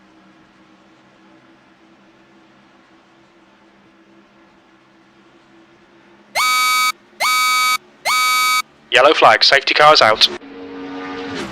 And once again, the safety car is out on track following another major incident. This race is an absolute endurance test of pure chaos. Just when the field settles down, disaster strikes again. Snape will be thrilled to freeze his hard-earned 5th place right now. Unbelievable recovery after dropping back earlier in the race. Now it is just a sprint finish coming up.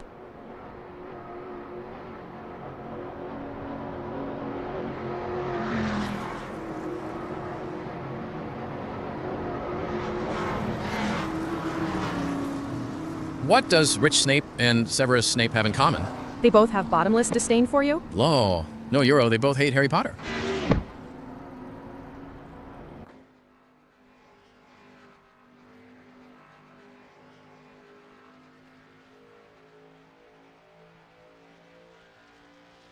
We are under the safety car. It's all about finding that sweet spot and keeping your wits about you. And while it's not ideal for the fans, there's something undeniably thrilling about seeing the safety car out on track.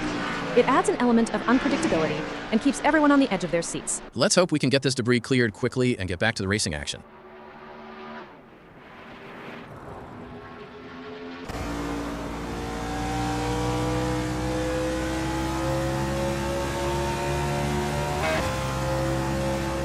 The mid-table bandit is going well. If he gets too far up the order, he'll get a nosebleed.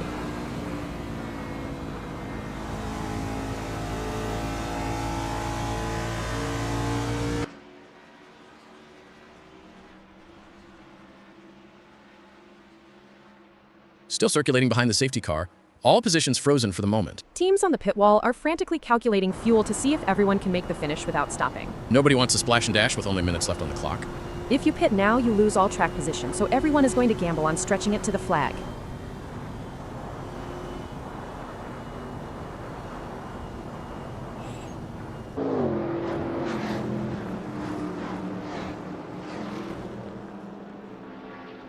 What does Rich Snape and Severus Snape have in common?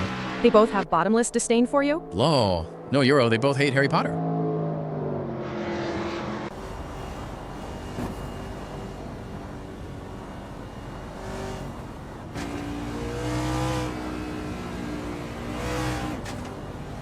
Safety car continues to lead the train round while the marshals finish clearing the wreckage. Drivers will be desperately trying to save every drop of fuel while keeping those tires warm in the slipstream.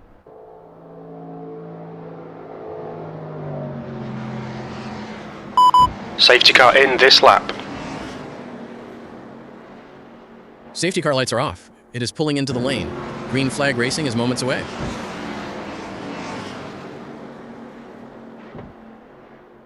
Norton holding Get strong ready. in third Safety place, car's after staying clear. away from the restart, with Kruger Dorado right behind him by 0.3.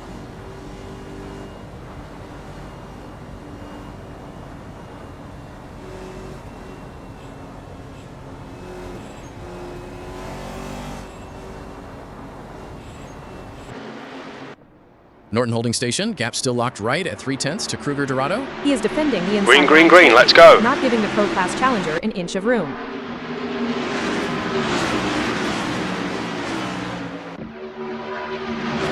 We are entering the final stretch of this race now, and the tension is palpable. This is where fatigue really starts playing tricks on your braking points and reaction times. Tyus has done an unbelievable job, leading from practically the opening lap. He has survived every single safety car restart, which is the hardest job on the entire grid. And the battles right through the field are still razor thin. Nobody is settling for position today. Every inch of tarmac is being contested like it is the last lap. Fuel conservation must be reaching critical levels for some of these guys. If anyone saved enough under those long cautions, they might just have enough to push hard to the flag. Motegi has certainly given us a race to remember. It is stock car racing at its absolute finest and most chaotic. Let us see who has got the composure to bring it home. Time to find out who wants this victory more than anything else.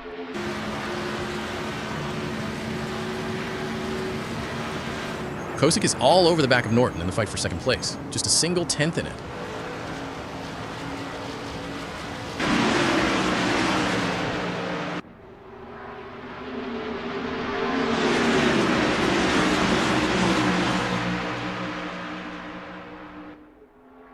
Kosick sits third now, with Norton surging up to lead and pulling the gap out to 0.4. Norton timed that move to absolute perfection, catching everyone flat-footed and slicing into the lead.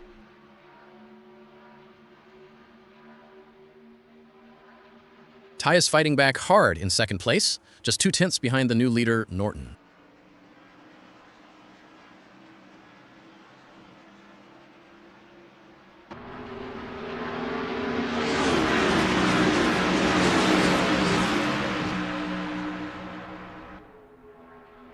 Norton has managed to stretch that advantage out to half a second. Tyus lost a tiny bit of drive off the corner, and once a pro like Norton gets clean air, he is so hard to reel back in.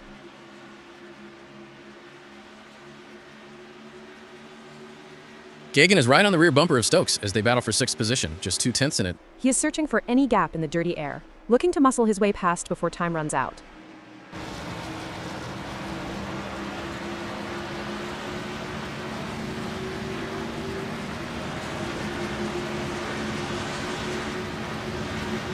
Gagan makes the pass work and takes over sixth place, leaving Stokes right on his gearbox with zero gap.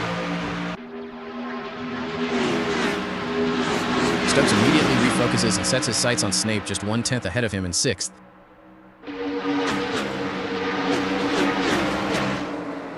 Stokes executes a brilliant counter move to grab sixth back, leaving Snape glued to his bumper with zero gap. Incredible back and forth driving, neither of them is giving an inch in this final stint.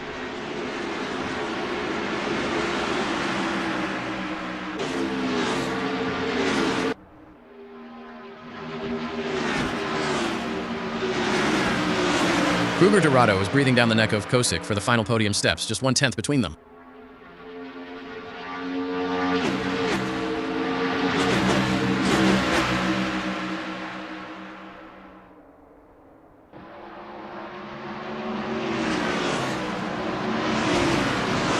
Kosick manages to slightly extend his advantage, pushing the gap out to 2/10.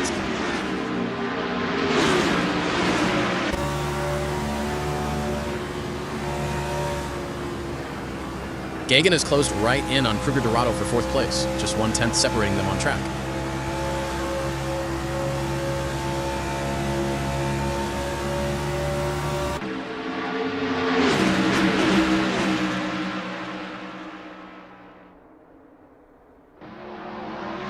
Gagan maintains that intense pressure, still locked just 1/10 behind Kruger Dorado.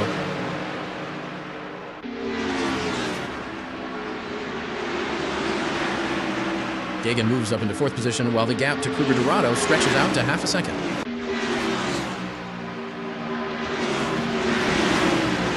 Moll navigating turn 1 with Kosick right on his gearbox, just 1/10 in it.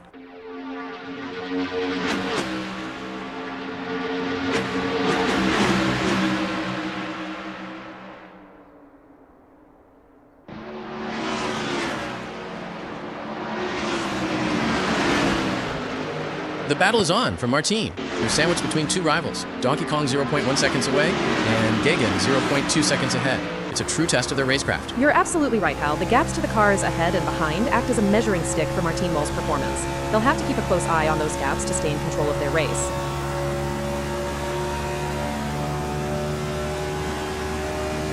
Tyus is right back in the slipstream of leader Elliot Norton, just 2/10 in it as we wind down the clock. He is setting up for a late race lunge. This is for the win right here.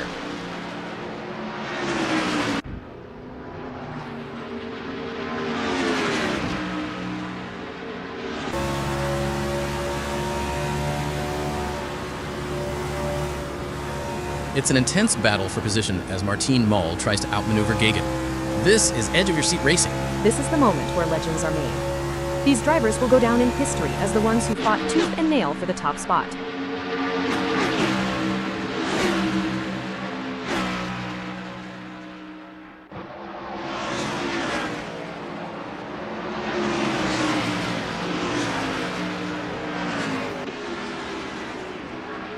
Moll is glued right to the back of Gagan, just 1/10, separating them in the battle for 4th. He is searching for a draft to pull him past before they run out of tarmac.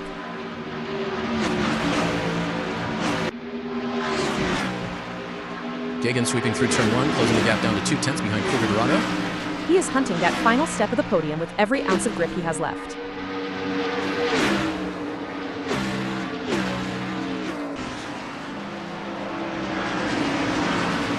Oh, the pressure is on for Niall Geoghegan. Trapped between Martin Moll 0.2 seconds away and Kruger Dorado just ahead, with a gap of 0.2 seconds, they must defend their position while seeking an opportunity to advance. Absolutely, Hal. The pressure is mounting for Niall Geoghegan as they navigate through this challenging situation.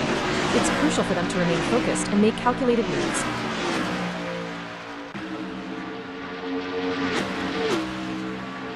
Moll holding down 4th position now, with Gagan chasing hard just 2/10 back. Defending your line with worn tires on an oval is pure torture. Every tiny steering input risks a snap of oversteer.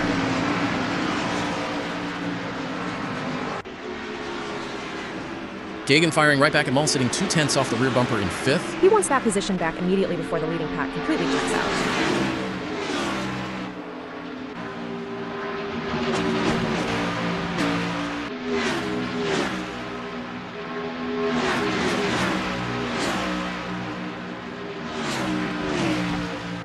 Moll has managed to stretch that gap out slightly, up to 3/10 now. Gagan just caught a hint of understeer through the banking, allowing Moll to breathe a little easier.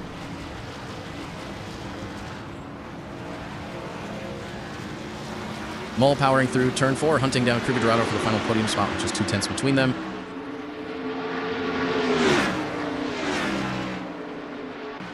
Moll dives past and takes over 3rd place, leaving Kruger Dorado right on his gearbox with 0 gap. Brilliant, opportunistic move, completely caught him napping on the exit.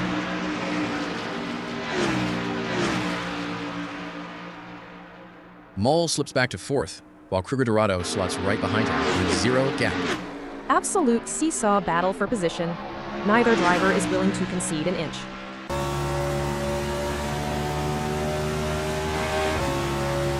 Stokes coming through turn 4 in 5th place, 3/10 back from Kruger Dorado.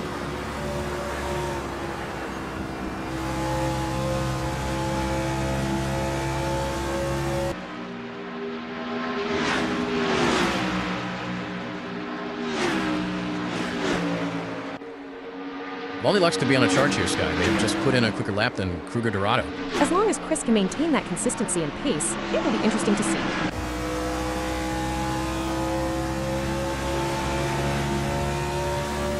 It looks like Crashy Kruger is all over Stokes. I think they are going to press them through turn 4 and try and press for a mistake.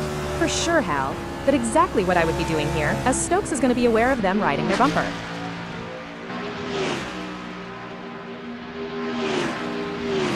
And Thomas has just won the place from Stokes. Where there's a will, there's a relative.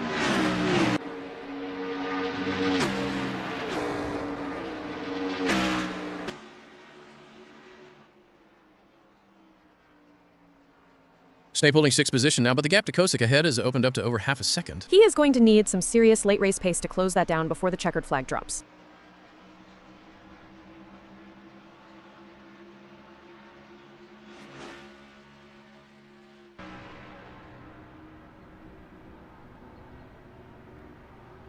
It's looking good for Chris Stokes, sitting in 8th. Definitely, Hal. But they can't afford to get complacent. They have to keep pushing hard to stay in the game.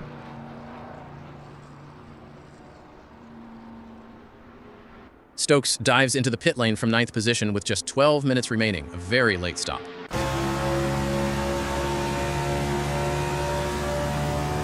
Tyus chasing hard in 2nd place, half a second back from leader Elliot Norton with 11 minutes remaining.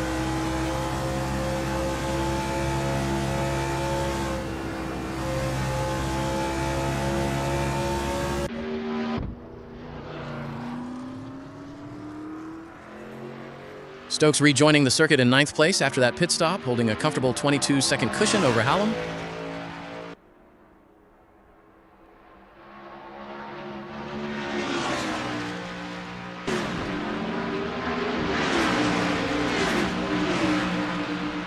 A solid performance from Daddy Dave, who is holding down 8th. Absolutely, and they need to keep driving with determination to stay in that position.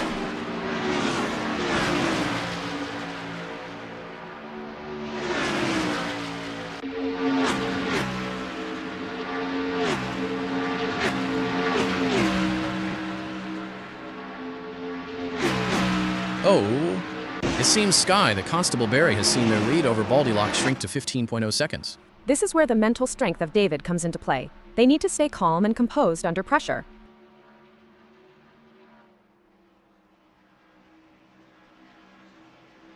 It's a game of cat and mouse out there, with Tyus trying to find the perfect opportunity to make a move on Elliot Norton. The gap is over a second, but every fraction counts. Can Adam Tyus close in enough to mount a challenge?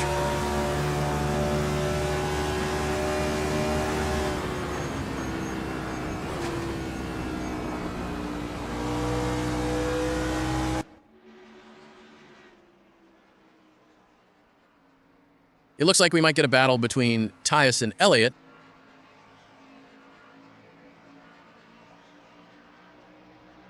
Snape, sitting comfortably in 6th place, though the gap to Kosick in 5th, has stretched out to 7/10.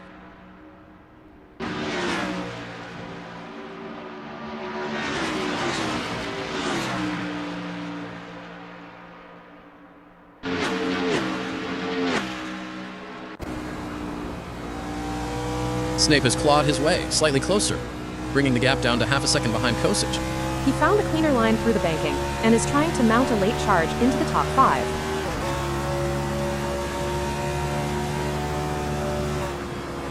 Ty is still hunting down leader Elliot Norton in 2nd, but the gap has drifted out to 7/10 with under 10 minutes to go.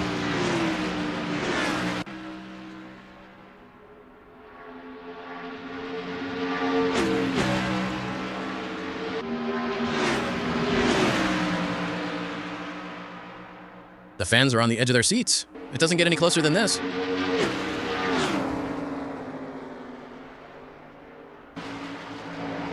It's a tale of two drivers right now, with Martin Mole gaining places and Rich Snape losing them.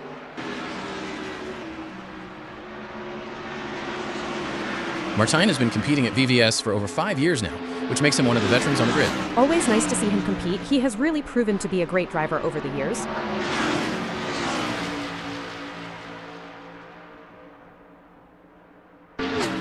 The gap between Rich Snape in 7th and Martin Mole remains over a second, but Rich Snape is not letting up. They're pushing hard and looking for any opportunity to close that gap up. Can they pull it back in the remaining 8 minutes? It's a nail-biting race for sure, with both drivers showing incredible skill and determination. But Martin Mol is not going to give up their position easily. This is going to be a battle to the very end, with Rich Snape and P7 doing everything they can to catch up.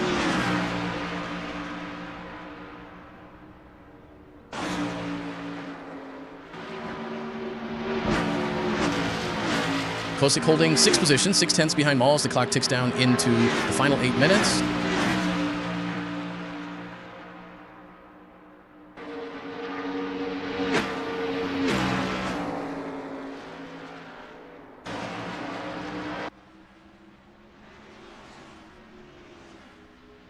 Daniel Kosick is trying their best, but can't seem to find the pace to keep up with Martin at the moment. Kosick needs to keep pushing, even when things aren't going their way. If they can close the gap down, they may be able to bring the fight to Mol.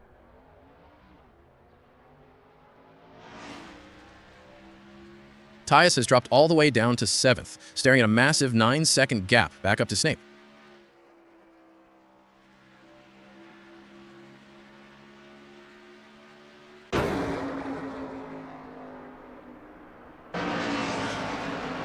Snape running in 6th place, 6/10 adrift of Kosick as we enter the final 7 minutes.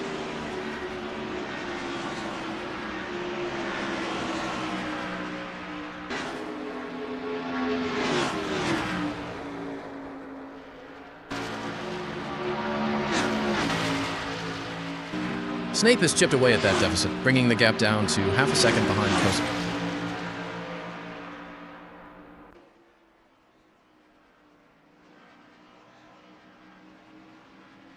Kruger Dorado navigating turn 3 in 3rd place, sitting a full second behind Gagan with 6 minutes remaining.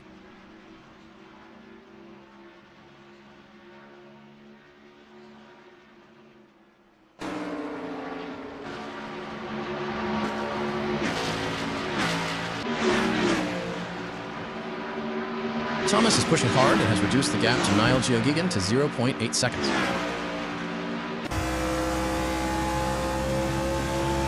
Sky, can you share some strategies that drivers use to manage tire degradation during a race? Certainly, Hal.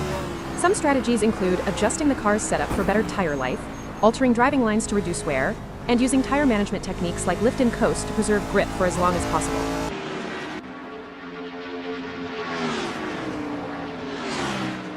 This is a thrilling battle as Crashy Kruger edges closer to Gagan in the fight for P2. This is where every inch counts. Kruger Dorado is pushing hard to close the gap on Gagan. Absolutely, precision and control are key here. Knowing when to push and when to hold back can be the difference between winning and losing.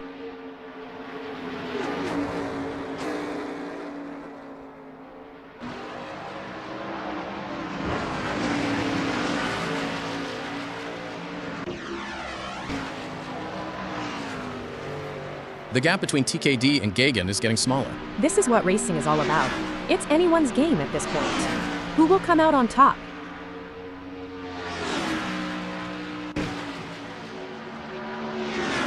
It's a classic case of chasing down the car ahead for Rich, who is currently in P5.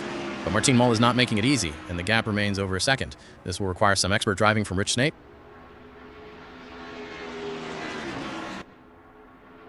Daniel has pulled into the pits.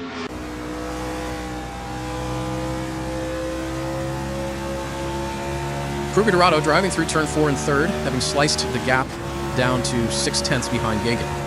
He is closing in fast as we tick into the final 4 minutes of the race.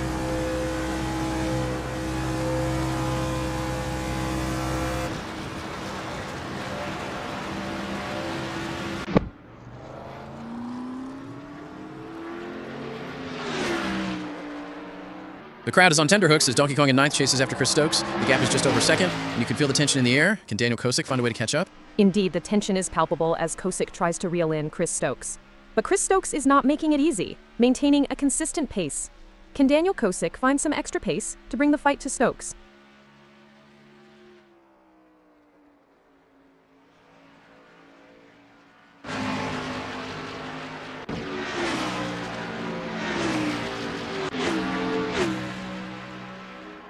It's a battle of wills out there, with Kruger Dorado trying to outsmart and outmaneuver Niall Gagan. The gap is slowly closing, but time is running out.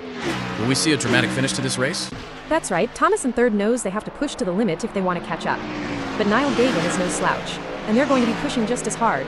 It's a battle of skill and will out there.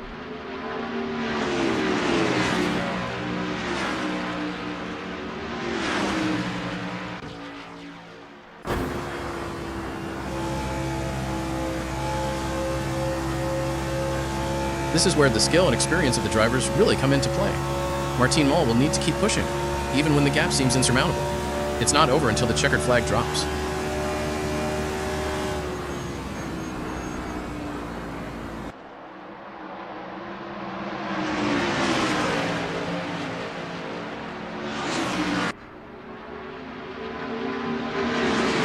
It looks like we might get a battle between Mol and Kruger-Dorado. He'll be looking for a mistake to pounce on.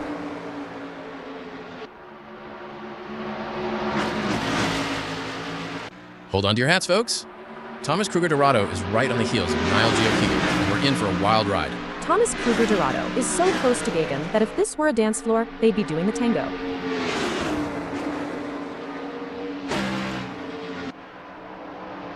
Kruger-Dorado slips back to fourth, while the gap to second place closes down to just 0.2.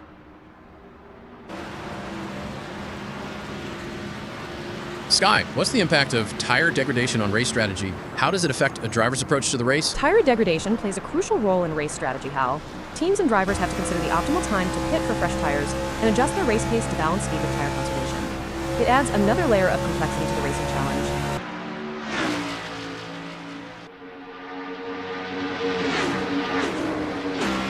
The gap between Thomas Kruger-Dorado in fourth and Martin Mol remains over a second, but Thomas Kruger-Dorado is not letting up. They're pushing hard and looking for any opportunity to close that gap up. Can they pull it back in the remaining 1 minute? It's a nail-biting race for sure, with both drivers showing incredible skill and determination. But Martin Mol is not going to give up their position easily. This is going to be a battle to the very end, with Thomas Kruger-Dorado in P4 doing everything they can to catch up.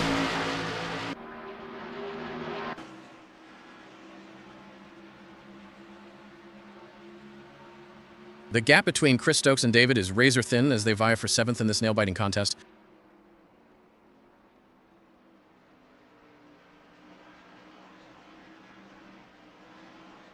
Big gains for Chris as they move up the field, leaving David Constable-Berry behind.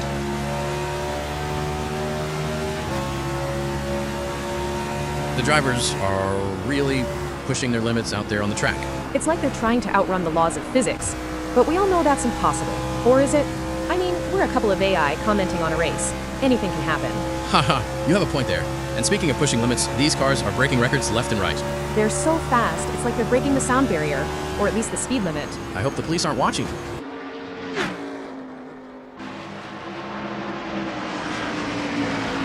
Kruger-Dorado holding fourth place, 7/10 behind Gagan as we wind down the closing stages. Tires are completely fried. At this point in the race, it is all about pure survival.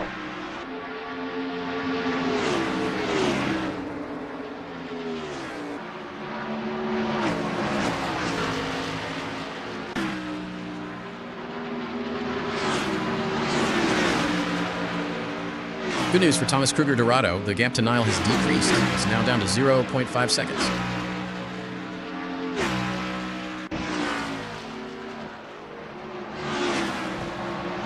It looks like DCB is pushing hard to catch up to Chris Stokes. The gap is over a second, but DCB is not giving up just yet. Can they close the distance and make a move on Chris Stokes? It's moments like these that make motorsports so exciting. We're witnessing a battle of skill and strategy between two great drivers, with David Constable-Berry in eighth determined to catch up. But we know Chris Stokes isn't just going to hand it to them on a plate. David Constable-Berry is going to have to take it. It should be an interesting battle to watch as long as they can close that gap.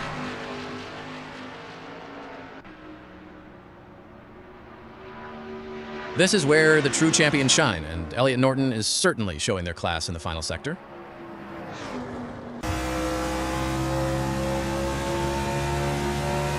The leader has just finished the race. A fantastic result for Norton. What a result for Norton. They'll be absolutely thrilled with that performance, and rightly so. They really put in the work, and it's paid off in spades.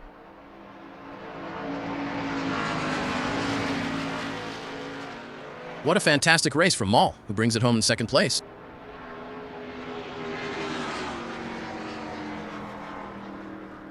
What a race from TKD. They kept their cool and secured a well-earned third place on the podium. Impressive driving to secure that spot.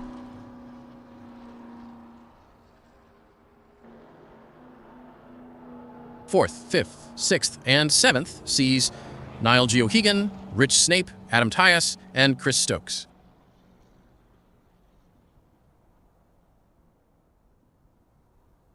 Finishing 8th, 9th, 10th, and 11th is David Constable-Berry, Daniel Kosis, Jareth Hallam, and Nigel Walters.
It's a lovely day for racing here at Motegi Oval as we watch these drivers warm up and get ready for the race.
Clock's ticking down now, just 9 seconds left in the session, and still nothing on the board for Adam Tyus. Cutting it a bit fine in the pit lane. He might not even get a warm-up lap in before the flag.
Cars are rolling to the grid here at Motegi. 11th hour setup tweaks are locked in. 11 miles per hour wind out there.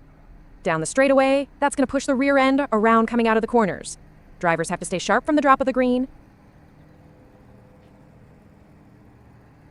Jareth Hallam sitting right there on the front row, second on the grid in that Pro-Am stock car. Front row start is massive on an oval. Hallam wants to tuck right into the leader's gearbox immediately in draft.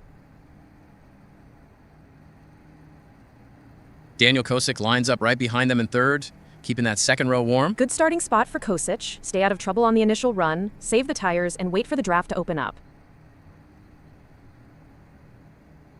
And right behind them in fifth, it's Stokes, representing the UK in the Pro class. Pro class runner, starting mid-pack. Stokes is going to be hunting down the podium places early, no doubt about it. Tyus rounds out row 3, starting 6th, in the AM class stock car. AM class means managing the race distance carefully. Tyus needs to find a rhythm behind the leaders and not get sucked into early chaos. Snape slots into 7th on the grid, another AM class runner looking to make a statement. 7th is a busy piece of tarmac. Snape's mirrors are going to be full right from the start. Gagan lines up right alongside in 8th spot. Row 4 is prime real estate to draft off the car ahead. If Gagan times the launch right, positions can be made immediately off the banking. Rounding out the top 10, Mall holds down 10th on the grid in the Pro class stock car. 10th gives Mole a clear view of the pack ahead. Sometimes staying out of the mid-pack wash early is the smartest play. Bountakis lines up in 11th, flying the flag for Greece. Mid-pack in an oval is pure survival mode. Bountakis needs to keep it clean through the opening laps. Norton sitting just behind in 12th spot on the grid. Pro class pace in 12th. Norton has the speed to carve through, but picking the right line through traffic is everything here. Pole position! Walters takes the top spot on the grid for the start. AM class driver on pole at Motegi. Walters has the clean air, but controlling the pace into turn 1 is the hardest job on the track.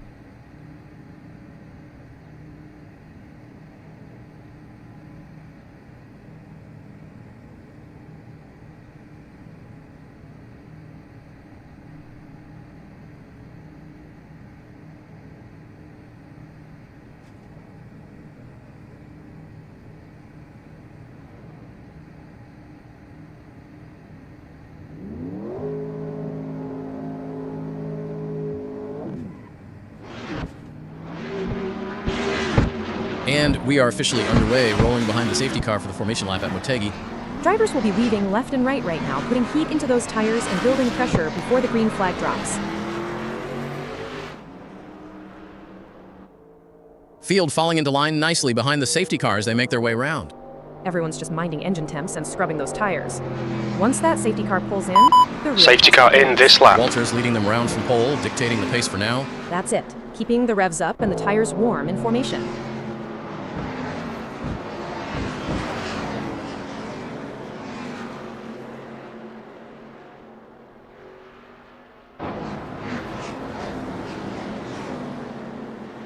Still tucked in behind the pace car, engines rumbling away on the banking. This is where the mental prep happens. Visualizing your entry into turn 1 before the green drops. Not long now until Walters brings them back to the start-finish line. Watch for accordion effects near the back of the queue as drivers prep for acceleration. Green, green, green, let's go. Green flag. We are racing at Motegi. Walters gets away well, but Hallam's right there on the outside line.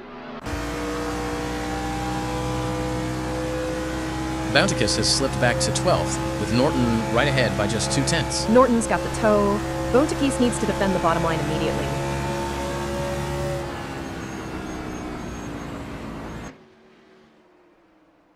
Looking at how the field sorted itself out off the start, managing that dirty air on an oval is always the big challenge here. You nailed it. When I used to race, running in a pack like this means your front tires just cook themselves. You have to be so patient. Patience is tough when you've got someone breathing down your neck every single lap, though. Oh, absolutely. Your mirrors become your primary focus. You're constantly calculating risk versus reward on every single straight. Walters holding firm out front from pole so far, but that lead group isn't giving an inch. Pole is great for clean air, but being the leader means you're breaking the wind for everyone else. It's a double-edged sword. Especially with the wind speed sitting at 11 out there today. That crosswind on the banking changes the car balance entirely. You turn in and just pray the rear doesn't snap around. Makes for brilliant viewing for us up here in the commentary box, even if the drivers are sweating bullets. Speak for yourself. I'm getting phantom foot cramps just watching them fight for grip. Just keep your feet on the desk, Scott. We don't need you trying to take the safety car for a spin. Don't tempt me. I could still show these rookies a thing or two around Motegi.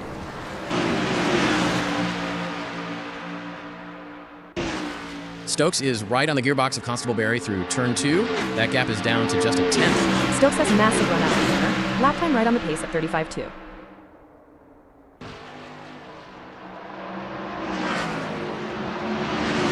Stokes has dropped back one spot to 4th in that frantic shuffle. Still right in the mix, though, and with 27 minutes on the clock, there is plenty of time to claw that back.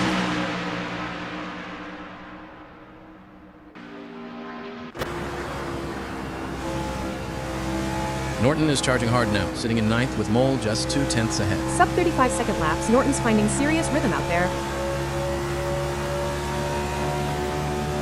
Norton has rocketed up to 4th position, leaving Mole way back by over 4 seconds. Brilliant charge through the pack.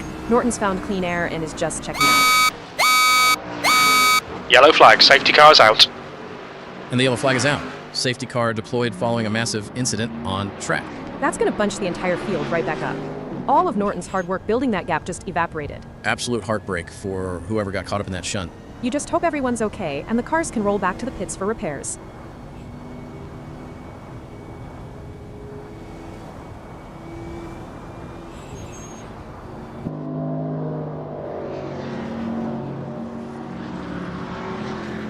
Well, this safety car changes the entire complexion of the race. It always does on an oval. All those gaps and strategies get thrown right out the window. Norton made such a brilliant charge up to 4th, just before that yellow came out too. That is racing for you. 1 minute you're flying, the next you're pacing behind a Mercedes at 50 miles an hour. How do drivers mentally reset during a safety car period? You take a breath, check your tire temps, and talk to your spotter. You cannot let frustration creep in. Easier said than done, when you've lost a 4-second lead in a heartbeat. True, but it's also a chance to cool those cooking tires down and plan the restart. We've still got plenty of time left on the clock once we go back to green. Which means this is basically a sprint race waiting to happen at the finish. Grab your popcorn, because the restart is going to be absolute chaos. I wouldn't want to be breaking into turn 1 when those green flags wave again, that's for sure.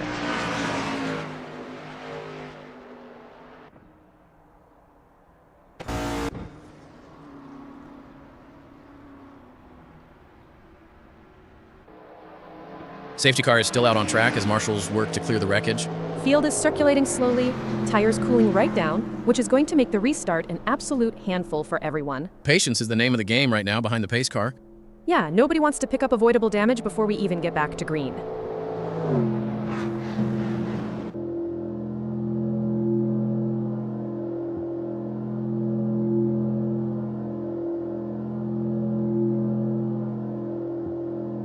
Thinking about how tight this field has been all day, restarts are going to be pure carnage. You hit the nail on the head. Cold tires plus a bunched up oval pack equals heart and mouth moments. What's the trick for a driver leading the pack at a restart like this? You dictate the timing. Go too early and you give everyone behind a free tow. Go too late and you get swarmed. It is basically a high-speed game of psychological chess. Totally. Everyone's weaving, trying to generate heat, watching shadows in their peripheral vision. Whoever keeps their head on straight here is going to walk away with a massive advantage. Experience counts for so much in these exact moments. Knowing when to commit and when to yield. We saw some fantastic climbing through the field earlier before the yellows came out. Shows that overtaking is definitely on the table if you've got the pace and the bravery. Well, pencils ready, because we are going to see some serious racing once those lights go green. I'm already holding onto my desk. Let's see who wants this win the most.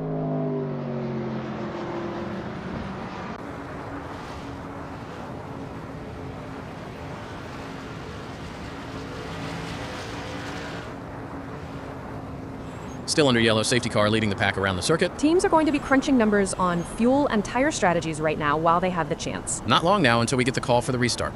Keep an eye on the rear of the field. Accordion effect on these oval restarts catches people out every time. Safety car in this lap.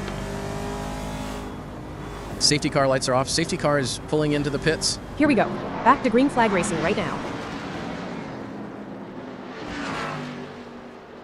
Kruger Dorado right on the bumper of Hallam. Get ready, safety car's clear. Gap is just 2 tenths. Those tires are stone cold from the safety car, so traction is going to be super sketchy.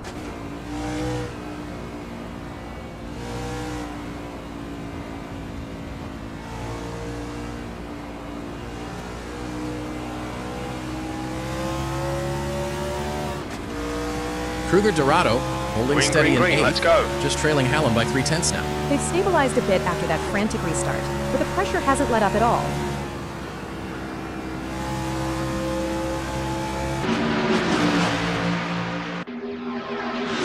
Norton and Mall are literally side by side entering turn 1, dead even at 0.0 gap. Incredible wheel-to-wheel stuff right through the banking. Neither driver wants to lift.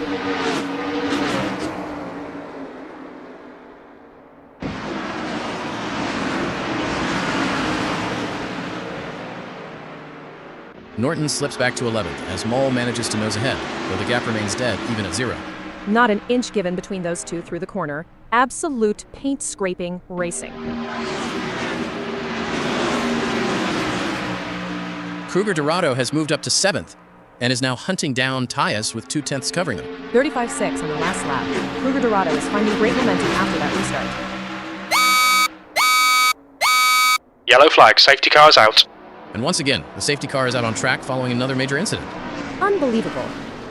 Right as battles were heating up, the yellows neutralized the field again. Drivers will be frustrated, but safety has to come first. At least it gives everyone a chance to catch their breath after that frantic restart chaos.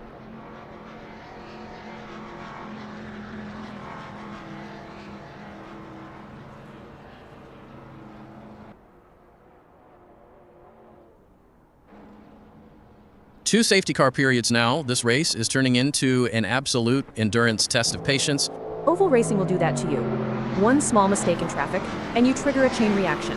We saw Norton and Mole side by side just before that yellow absolute millimeter racing. That takes immense trust between two drivers.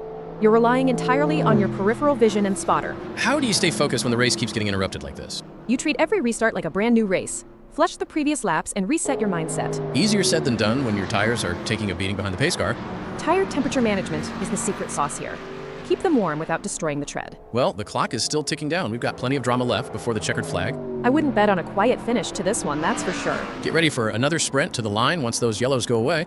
My heart rate is already spiking just thinking about it.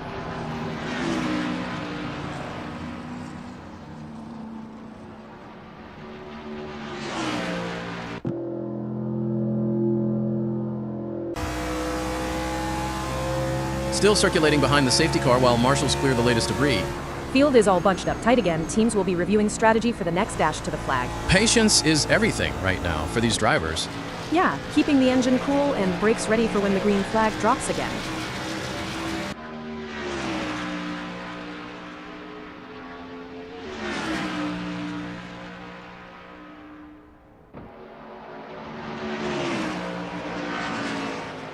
Looking at how tight the pack is behind the safety car, this next phase is going to be wild. Every single driver knows track position is king right now, with the laps winding down. We've seen some incredible climbs through the field earlier before the yellows came out. Proof that if you have the racecraft, you can pick your way through even on an oval. What's the hardest part about driving in a tightly bunched oval pack like this? Managing the air turbulence. Your front end washes out completely if you get too close behind someone. Kind of like driving blindfolded while someone yells in your ear? Pretty much. Your spotter is your guardian angel out there. Well, let's see who trusts their spotter most when we get back to racing. Not long now. Watch for drivers weaving heavily to get some heat back into those tires. Grab your seats, folks. We are gearing up for another restart. Here we go. Time to see who's got the nerve for a sprint finish.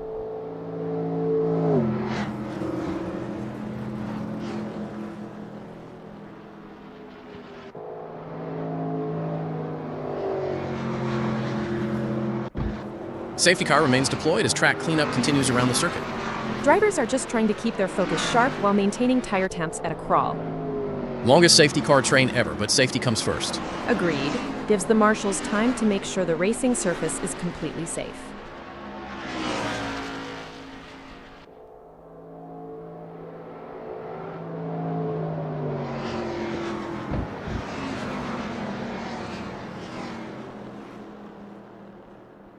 Extended safety car laps give everyone a chance to really think about their fuel and tire wear. Engineers on the pit wall are working overtime right now, crunching the numbers for the finish. It must be tough for the drivers sitting in the cockpit just watching the laps tick away under yellow. Mental fatigue is massive. You have to stay completely switched on even when you're going 50 miles an hour. All it takes is one lapse in concentration when the lights go green and your race is undone.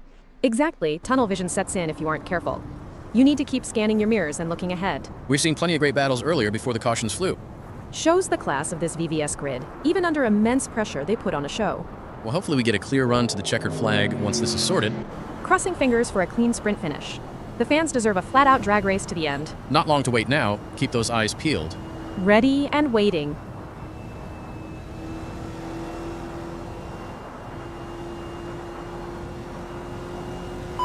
Safety car in this lap.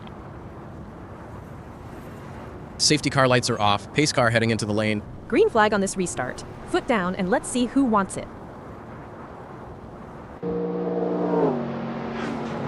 Get ready. Norton Safety sitting out in car's the clear. 7th spot, right on the bumper of Tyus with 2/10 between them. Last lap was slow due to the restart traffic, but Norton's best pace is wicked quick at 34.9. Motegi's coming through, turn 3 and 10, looking to pressure Constable Berry just 2/10 up the road. Time to find a draft in that corner. Every 10th counts as we won. Green, green, green. Let's go.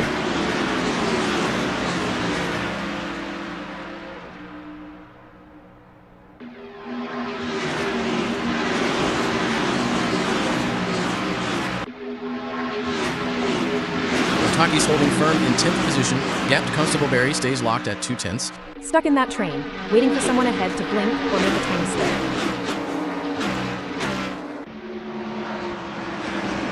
Kusick holding down 3rd place with Gagan breathing down his neck by just a 10th. Big defensive driving required here.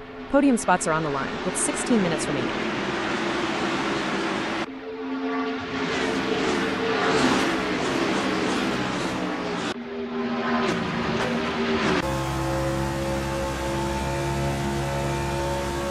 Gagan putting immense pressure on Kusick now for 3rd place, just 1/10 in it.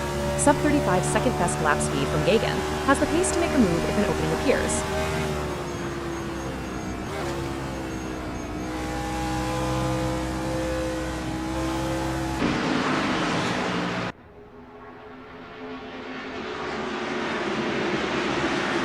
Gagan still sitting in 4th, though the gap to Kusick has stretched ever so slightly to 2/10.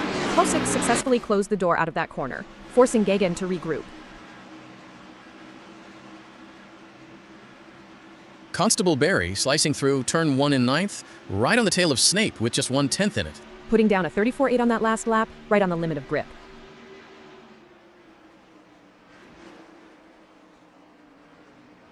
Constable Berry has snatched 8th position away from Snape, and they are neck and neck at 0 gap. Sensational execution on that pass, timed the draft to absolute perfection.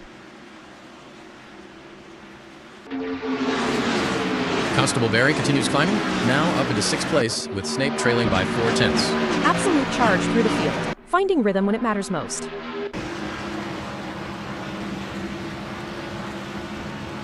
Moll holding 9th place with Bounticast right on his bumper by just 1/10. Drop in lap time to 37 seconds suggests tires might be starting to give up the ghost.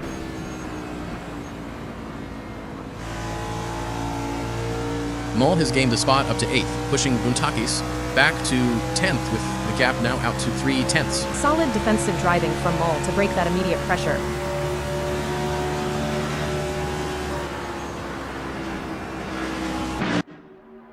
We are inside the final 14 minutes here at Motegi, and the field is still throwing punches. Seeing drivers like Constable Berry and Moll clawing their way forward late in the race is brilliant motorsport. Tire degradation must be reaching a critical point for everyone out there right now. Oh, absolutely. The rear tires are crying out for mercy on these long banking turns. How do you manage that sliding sensation as a driver when the rubber goes off? You have to adjust your braking points earlier and feed the throttle on super smooth. Any snap movement and you're spinning. Easier said than done when you've got a competitor breathing down your neck by a 10th of a second. That's where the mental toughness comes in. You drive your own race and hit your marks. We've had safety cars, lead changes, side-by-side battles. This has had everything. VVS, championship racing at its absolute finest. You couldn't script a better race. Well, we still have plenty of time left on the clock before we crown our winner. Hold on to your hats. The dash to the finish line is going to be fierce.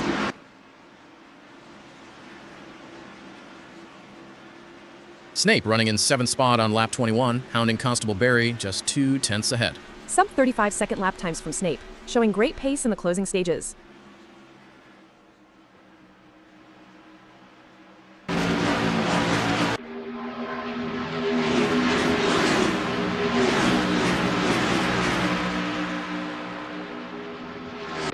Snape holding firm in 7th, maintaining that 2/10 gap to Constable Berry. Stuck in the slipstream, waiting for the right moment to make a lunge.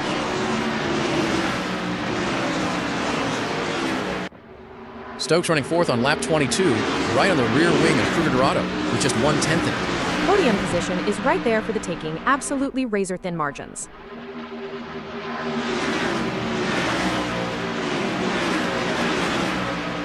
Stokes has cracked the podium, moving up to third, while Kruger Dorado slips behind by a tenth. Brilliant overtake under pressure, timed that run out of the corner to perfection.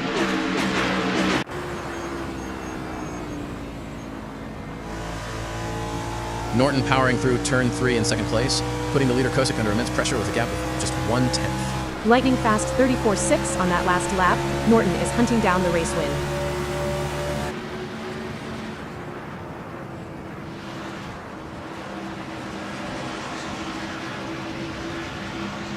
Norton has taken the lead of the race, pushing Kosick back to second with the gap dead, even at 0. Sensational move for the lead.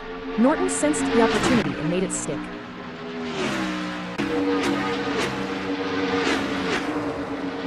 Motegi sitting in 9th position on lap 24, right on the tail of Snape with 1/10 covering them. Sub 35 second lap shows Bountakis is still pushing hard as we head into the final 11 minutes.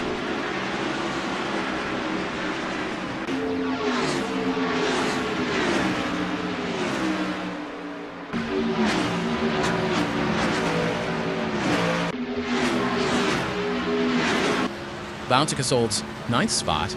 Gap to Snape remains locked at 1/10. Stuck right in the dirty air, waiting for any mistake on the exit.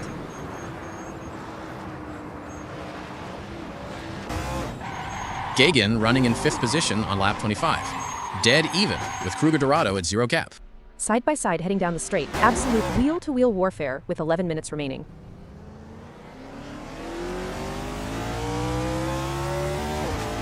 Disaster for Gagan, dropping all the way back to 10th, while Kruger Dorado falls behind to 11th, with a 6/10 gap now.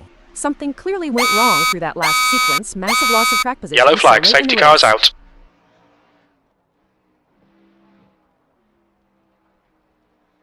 And once again, the safety car is deployed following another major incident on track.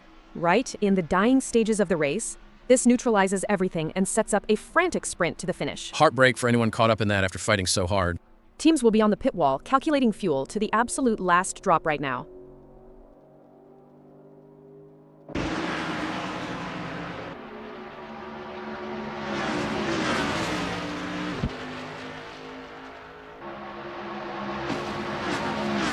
The track conditions are looking good here today. The drivers will be able to push the cars to the limit, and it's going to make for some exciting racing.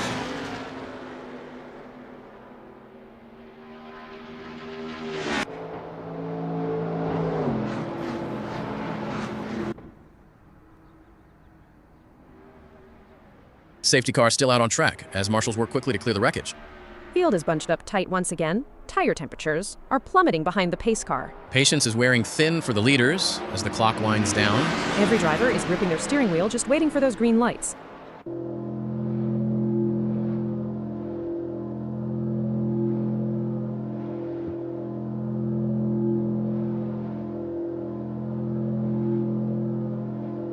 As the race settles down, the drivers are really going at it. It's like watching a high-speed game of chess.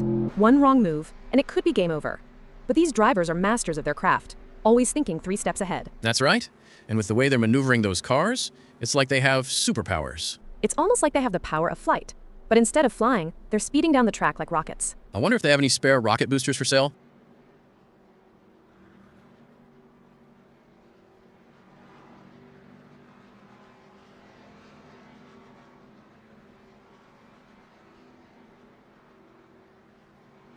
Still circulating under yellow, safety car leading the pack round. This is the longest haul under safety car conditions we have seen today. Marshals making sure the track is pristine before letting them loose. Good news for fuel, bad news for tire pressure. Restarts are going to be wild.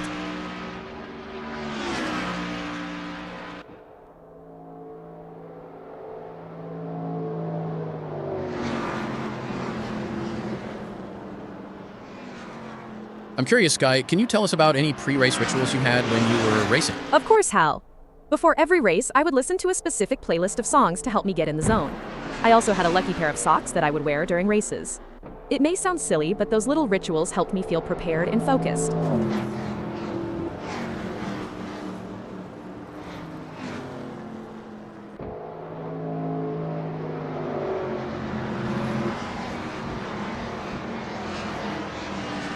Safety car continues to pace the field as the cleanup wraps up. Drivers are weaving left and right, furiously trying to scrape rubber back onto those cold tires. Any moment now, we should see the instruction to pit the safety car. Get ready, because the dash to the finish line is going to be pure chaos.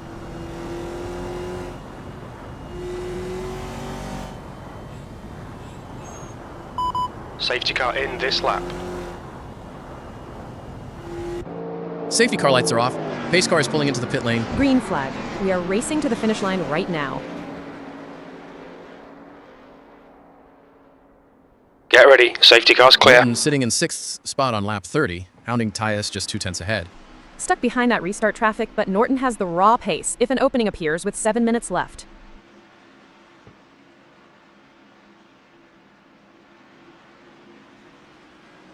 Green, green, green, let's go.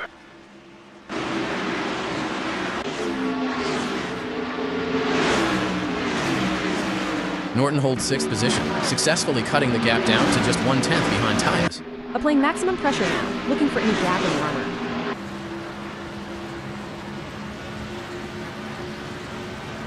Norton has climbed up to 4th place, pushing Tyus back to 5th with a 2/10 gap now. Brilliant opportunistic driving in these closing minutes, making every inch count.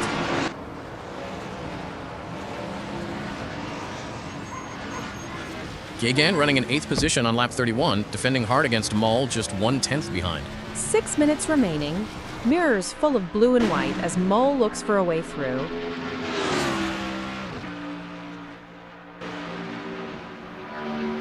Massive drop for Gagan down to 11th place, leaving Mull way up ahead by 3.5 seconds. Something major must have happened through the pack. Totally ruined Gagan's late race charge.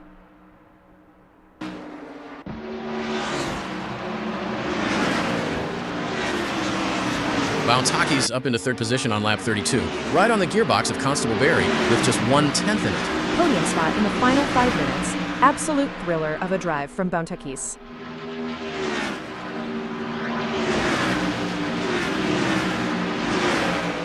Oh, the pressure is on for John Boontakis, trapped between Elliott 0.2 seconds away and Constable Barry just ahead with a gap of 0.1 seconds. They must defend their position while seeking an opportunity to advance. Couldn't agree more, Hal.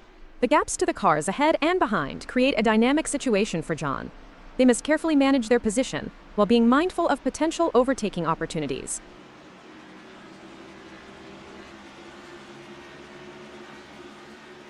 Kosick running in 5th position with 5 minutes left on the clock, holding a 2/10 gap over Tyus. 34.8 on the last lap. Kosick is digging deep to defend that top 5 finish.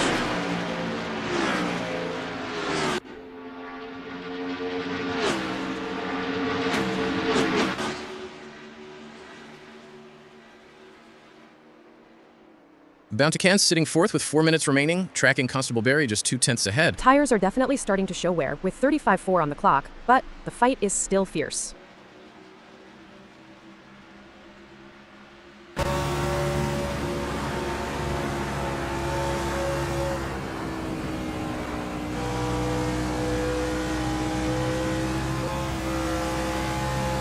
Bontekis holds 4th, aggressively closing the gap to Constable Barry down to just 1/10 now. Refusing to back down, smelling the podium right ahead as the clock ticks away.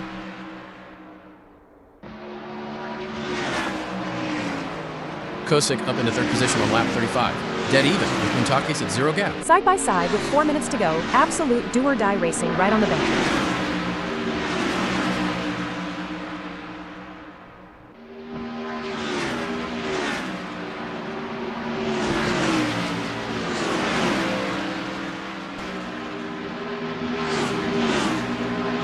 Kosick solidifies 3rd place as Boontakis slips back to 5th, stretching the gap to half a second.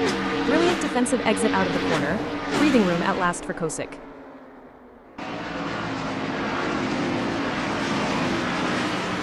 Snape running in 7th position on lap 36, hounding Kruger Dorado just 2/10 ahead. Still plenty of fight left as they battle through the mid-pack, with time winding down.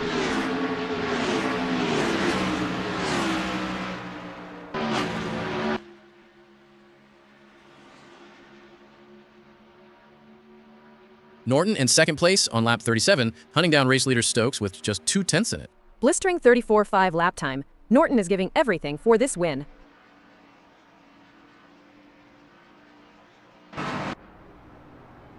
Norton has taken the lead away from Stokes, who now trails by 2/10 in 2nd. Sensational late race overtake. timed with the draft and snatched P1.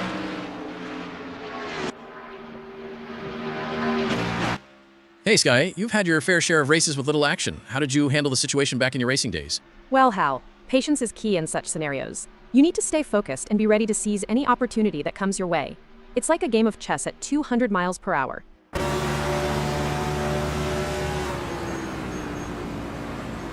Snape up into 6th on lap 38, dead even with Constable Barry at 0 gap. Wheels almost touching through the corner, absolute edge of the seat battle.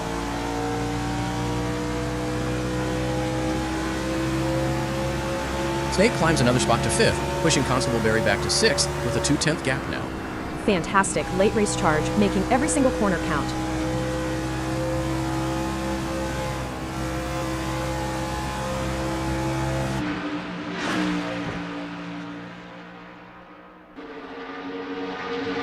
The pursuit is on.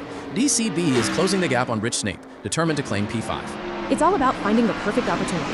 Constable Barry has got to stay patient and wait for Rich to make a mistake.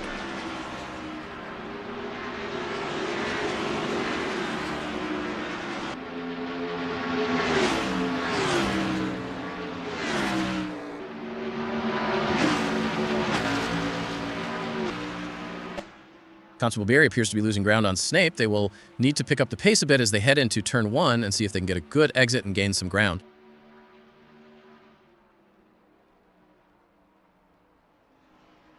Snape holding 5th on lap 40, right on the bumper of Kruger Dorado with just 1/10 in it. Chasing hard for 4th place as the laps run down to the wire.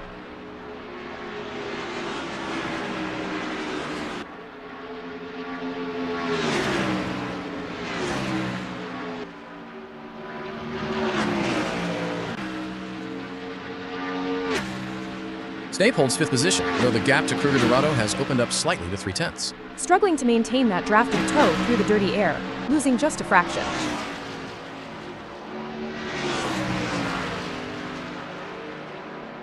Kosick powering through turn 3 in 3rd place on lap 41, trailing Stokes by half a second. Solid 34.8 pace, looking to close that gap before the race ends.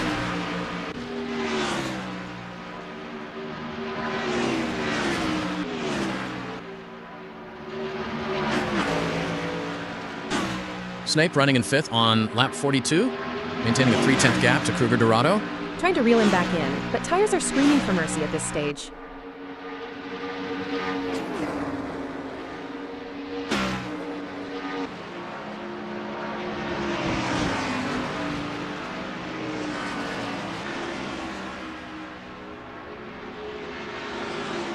Ricardo Snape-Peasy needs to get more consistent.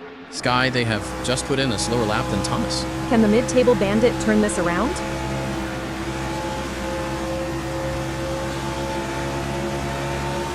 Kosick up into 3rd on lap 43, dead even with Stokes at 0 gap. Side by side for 2nd place. Absolute high-stakes racing near the finish line.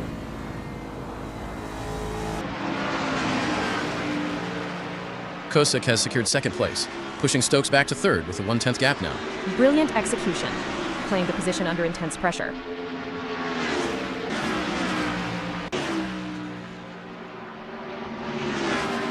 Stokes running 3rd on lap 44, trailing Kosick by 2/10. Tires are definitely starting to drop off with a 35.5, fighting hard to stay on the podium.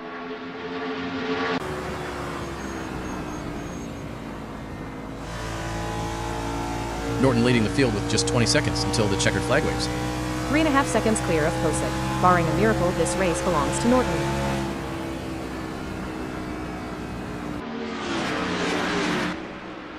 Elliot Norton comes across the line to take a brilliant victory at Motegi.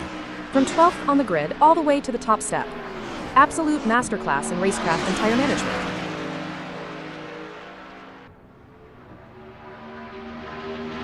Kosick crosses the line to secure an incredible 2nd place finish. Started 3rd, fought tooth and nail the entire race, fully deserved podium.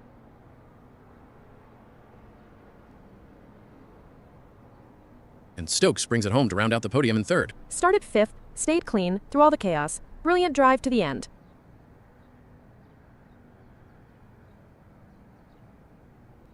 Kruger Dorado, Snape, Constable Barry, and Tyus cross the line to take 4th, 5th, 6th, and 7th. Fantastic battles through the pack all day from those guys, well-earned finishes.